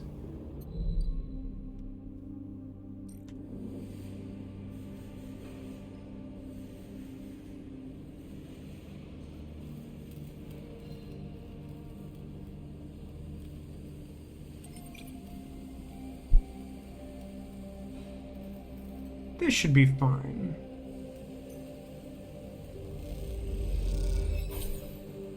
Obviously low rolled that, but that's okay. So now I have 150 space dollars. I could go straight to the mushrooms. This is what is known in the business as a pretty bad idea.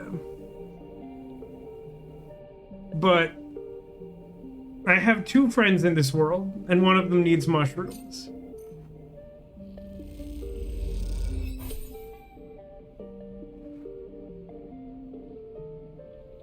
What did that do for me?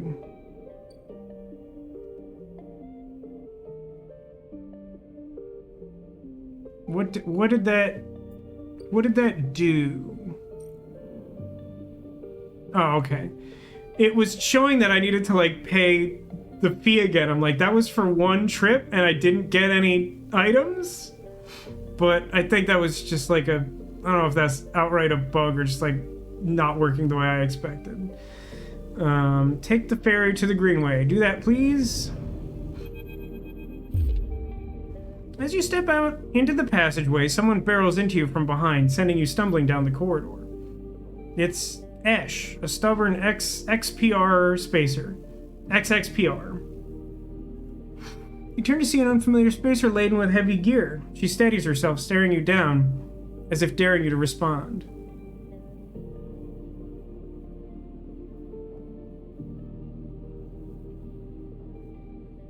Excuse me? She squints at you, shaking her head before setting off down the corridor. Peek, cautious XXPR spacer. I'm sorry for her. Second spacer smiles at you apologetically. She's on a mission, and when she's on a mission, they shrug. Not a problem. You're sweet. Peek! Ash stands further down the corridor, glowering at her friend. She chops at the air, pointing down the corridor to whatever she's rushing to. Peek raises their eyebrows at you. Ash, please. Do you want everyone on the station to hate us? Ash hardens. They want to hate us. They can hate us. She drops her hip. Not exactly seeing much love as it is. Not like we got through before they set up that cordon. Cordon? Peek gestures in your direction. See, they don't even know what you're talking about. The station isn't Hawthorne. Not everyone has to follow some corporate protocol. I'm not saying they're part of the administration, but I am saying we need to get these supplies to the Briar before someone starts asking questions. Can I help? Peek smiles slyly. See, Ash? Help. Isn't that exactly what we need right now? Peek. Peek ignores her. We are with the refugees, the ones Havenage has cordoned off from entering the station. The ones that are being quarantined in the makeshift vessels that barely make it to the eye to begin with. The ones that your station administrators have called an existential risk and are running out of supplies. Well, their right to safety is being debated by people with no stake in their future. She quickly looks away, annoyed at her own outburst. She's right. People are trapped out here, and we understand this is a big problem for the Eye. Hundreds of refugees and more ships turning up each cycle. They hold a hand up to stop Ash interrupting. But Ash turns away, her burning anger palpable, a palpable force in the close quarters of the corridor. They need supplies and after everything they've been through, the quarantine isn't helping. That's terrible. She looks at you, her fierceness fading. Peek, please. She gathers herself and her supplies.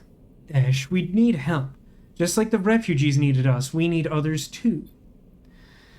Come find us. The climbing briar is docked at the broken spoke, past the Greenway and the wastes. Jargon. We have a good view of the cordon, though we are keeping our distance for now. Come help us. Ash turns to leave and Peek follows, waving goodbye. A moment later, Ash shouts back down the corridor. Don't bother coming empty-handed. You want to help us? Bring supplies or don't come at all. And with that, they disappear around the corner. Ash already picking up speed as Peek calls for her to slow down. Refugee flotilla? Where are they coming from and why now? Each time you think you begin to understand this place, something changes. I got a new drive, which is the flotilla. Show me. Wait a minute. Emphas. Show me Emphas.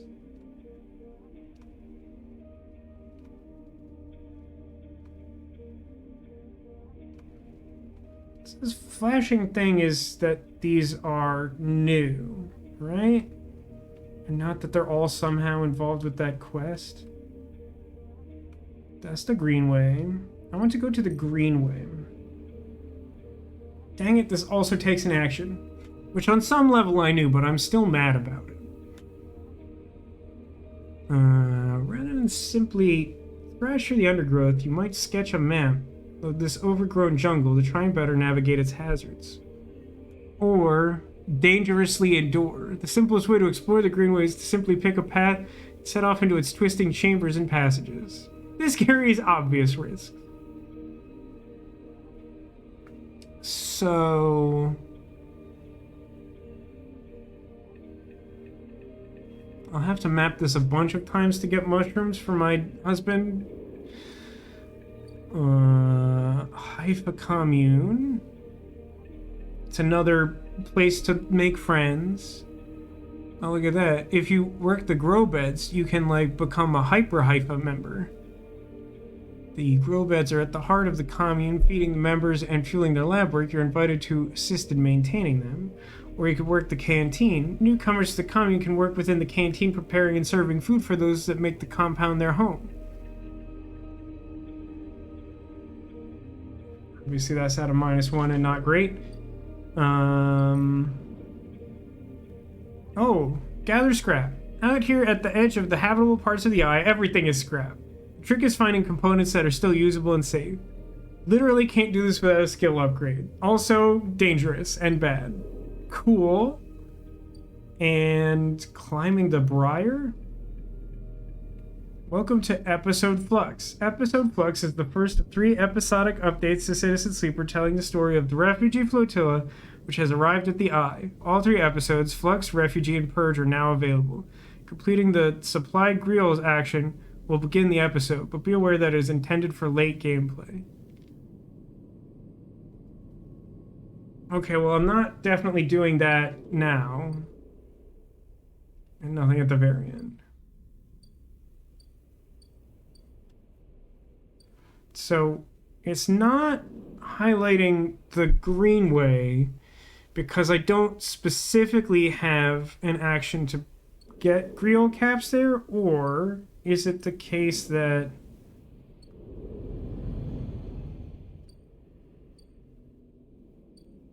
because okay, this tracking system is definitely a little wonky. Like, I understand that the next thing to do to advance the story properly is to give him the stuff. But the next step in doing that is getting the stuff. So I feel like the next thing that it points to should be that.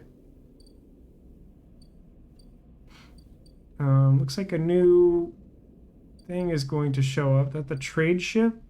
Good thing I spent all my money. Guess it's bedtime.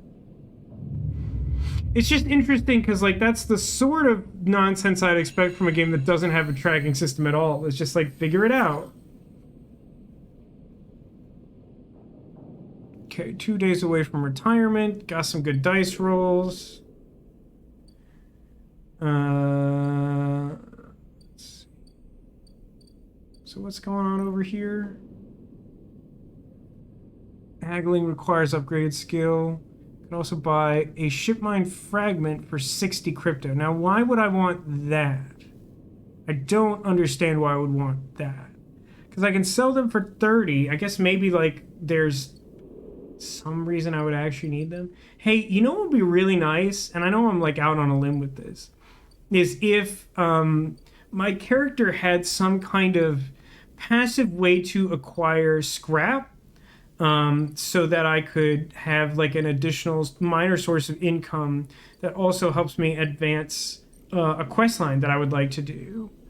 If only there was, like, some way advertised on the starting screen of the campaign that I could do that, and this is important, actually worked at all. Yeah, it's a shame that I don't have some kind of ability that finds scrap, like, passively, by doing stuff that the career path I chose for myself natively does. Like, it just, boy, that would be nice, wouldn't it? I actually made quite a lot of progress on this yesterday. More than I was paying attention to. Or was this 2 days? Maybe made, like, 2 pips on one day and then, like, a bunch the next. But that's still, like, kind of a lot.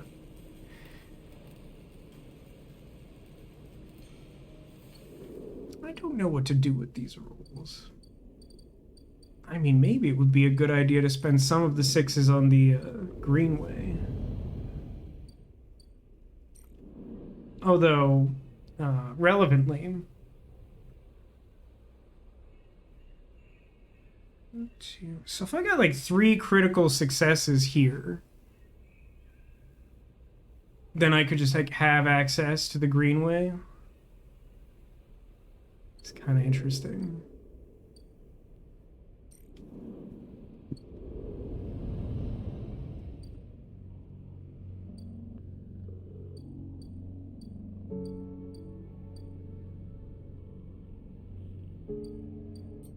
Is there a manual save?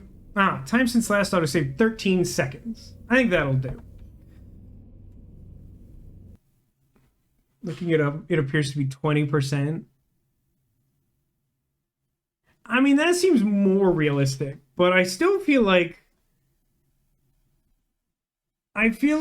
even having 2 scrap at this point would feel a little on the low side, even at 20%.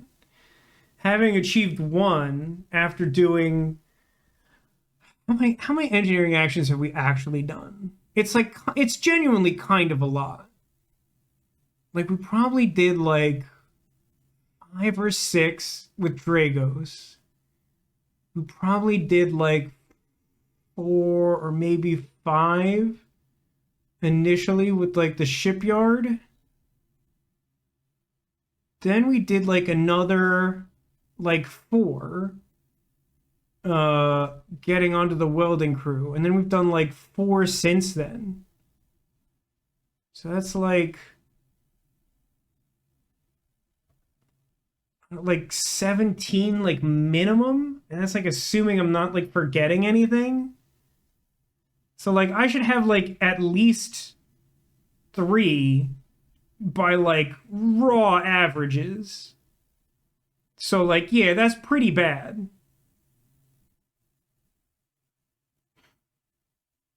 I mean, it's in keeping with my personality or whatever, but it sucks pretty bad.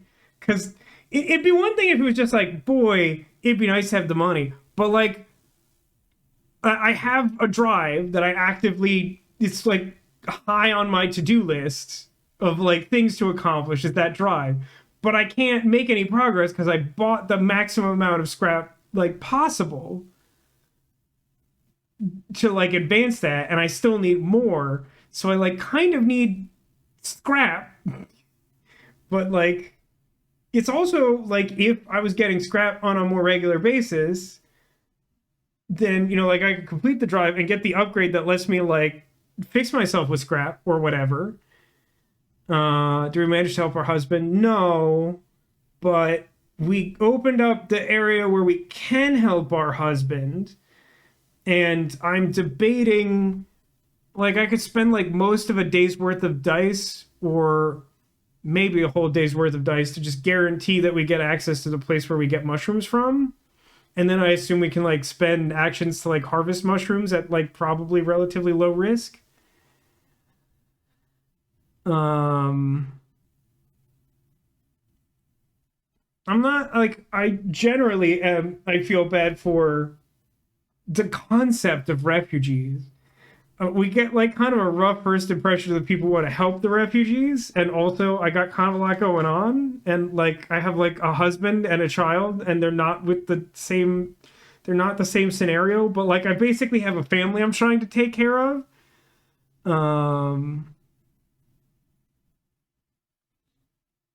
I do like that I can just like dump like garbage dice into helping Mina. Although I may not do that on the day that we started because I have good dice. Don't forget Bun-Bun. Oh my god, Bun-Bun is so amazing. I was kind of concerned taking Bun-Bun out of the bag because I've seen the movie Con Air. And I know that it's a problem if you don't put the bunny back in the box.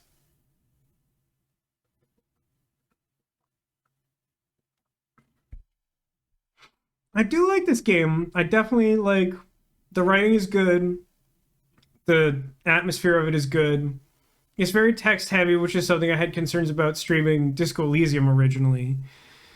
Um, but I think it's fine. I think the writing compensates for that to some extent. Like it's reasonably fine to just like read it out and like not be a problem. How's my voice holding up? I don't know why people like all of a sudden have like just like talking for like 3 to 4 hours. Like I do that twice a week, right? Like I didn't even like do that many voices because like a lot of this is just like interpretation and whatever. It's like stage direction. It's like the same as me just like talking about the root trees, although people were concerned about that too. But like I'm fine. My voice is like the only thing that's like not a problem right now. Just having problems with that back in December, but that's entirely unrelated to streaming.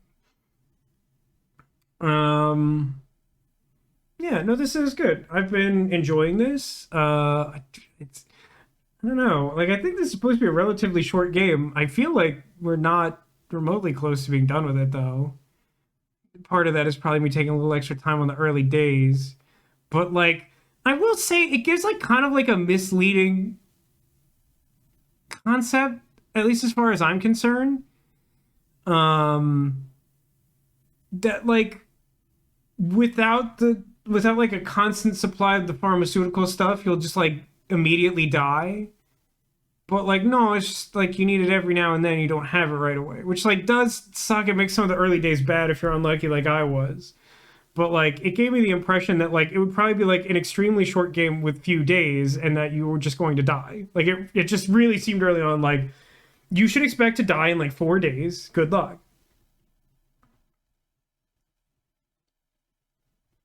I feel like you can get all of it in 2 full runs. Maybe. I mean, I don't know how much there is or how long I should expect a game to do or whatever, but like, yeah, seems plausible. I definitely get the sense you probably couldn't do it in one, if for no other reason than like skill modifiers or whatever. But yeah, I don't know. I think I'm just gonna I think five-ish streams, 4 to 6. I don't know. I think I'd like to play this tomorrow, but there are a couple of things. So Old Skies finally has a release date, and I forget exactly what day it is, but it's in April. And if you don't know what Old Skies is, it's the next Wajidai game, and it's about time travel. So it's a Wajidai adventure game about time travel. Um, Time travel narratives tend to be bad, but time travel adventure games tend to be good. Also, Wajidai. So like I'm definitely interested in playing that. Um but like also Shadow Gambit, the Curse Crew, sounds like really good.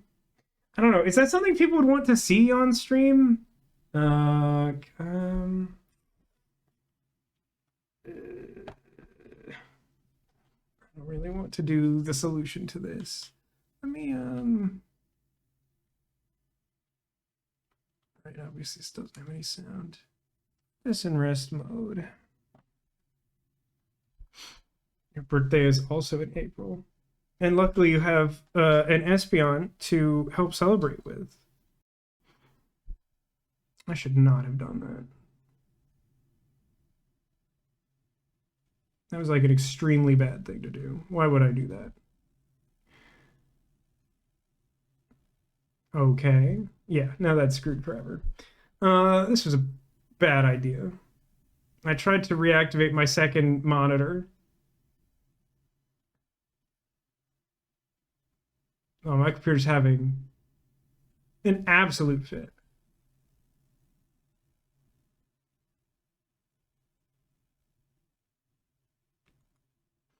Okay, where are we at? Okay, it's bad. It's not as bad as I expected after that. Well, I wanted to try and bring up the trailer to show it to you, but like it required like 5 steps, and the first one was to like turn my monitor back on, and my computer really hated that. So I've decided I'm not doing that. Instead, I'm gonna end the stream in like 2 minutes. So, yeah, no, I'm seeing the sync issues too. Thank you. Thanks so much for noticing them. The exact thing I didn't want to happen. Yes, thank you. I am aware. It's very apparent that yes, correct. Yes. Listen, find a secret Squirtle. Everyone here knows how to do it. Am I pissy? Yes, I am. Not only because I really didn't want that to happen, but also I warned you that I'm not good.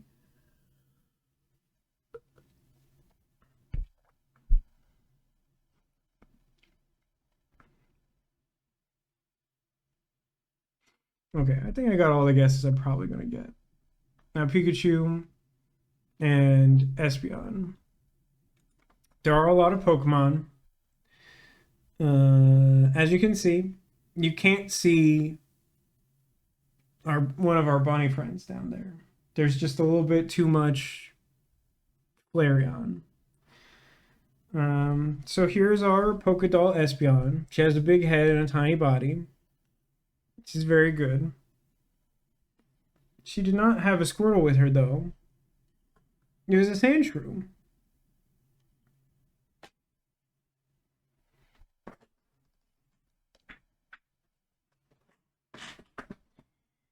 And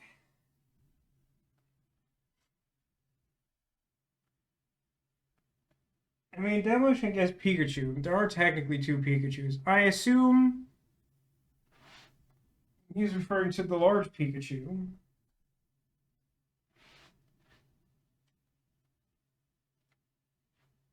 Which does have a Squirtle. But even if he didn't, it's fine because the small one also had a Squirtle. Because the theme was if there are two of it, then it's hiding a Squirtle. So there was two Pikachus and there was a Squirtle with both of them. What about Snowy Vulpix? Both the Vulpixes are good. How did she hide an entire Sandshrew? Well, she had a little bit of help from a very big Flareon.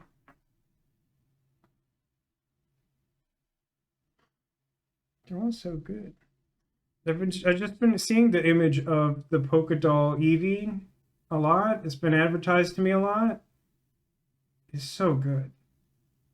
It's really good.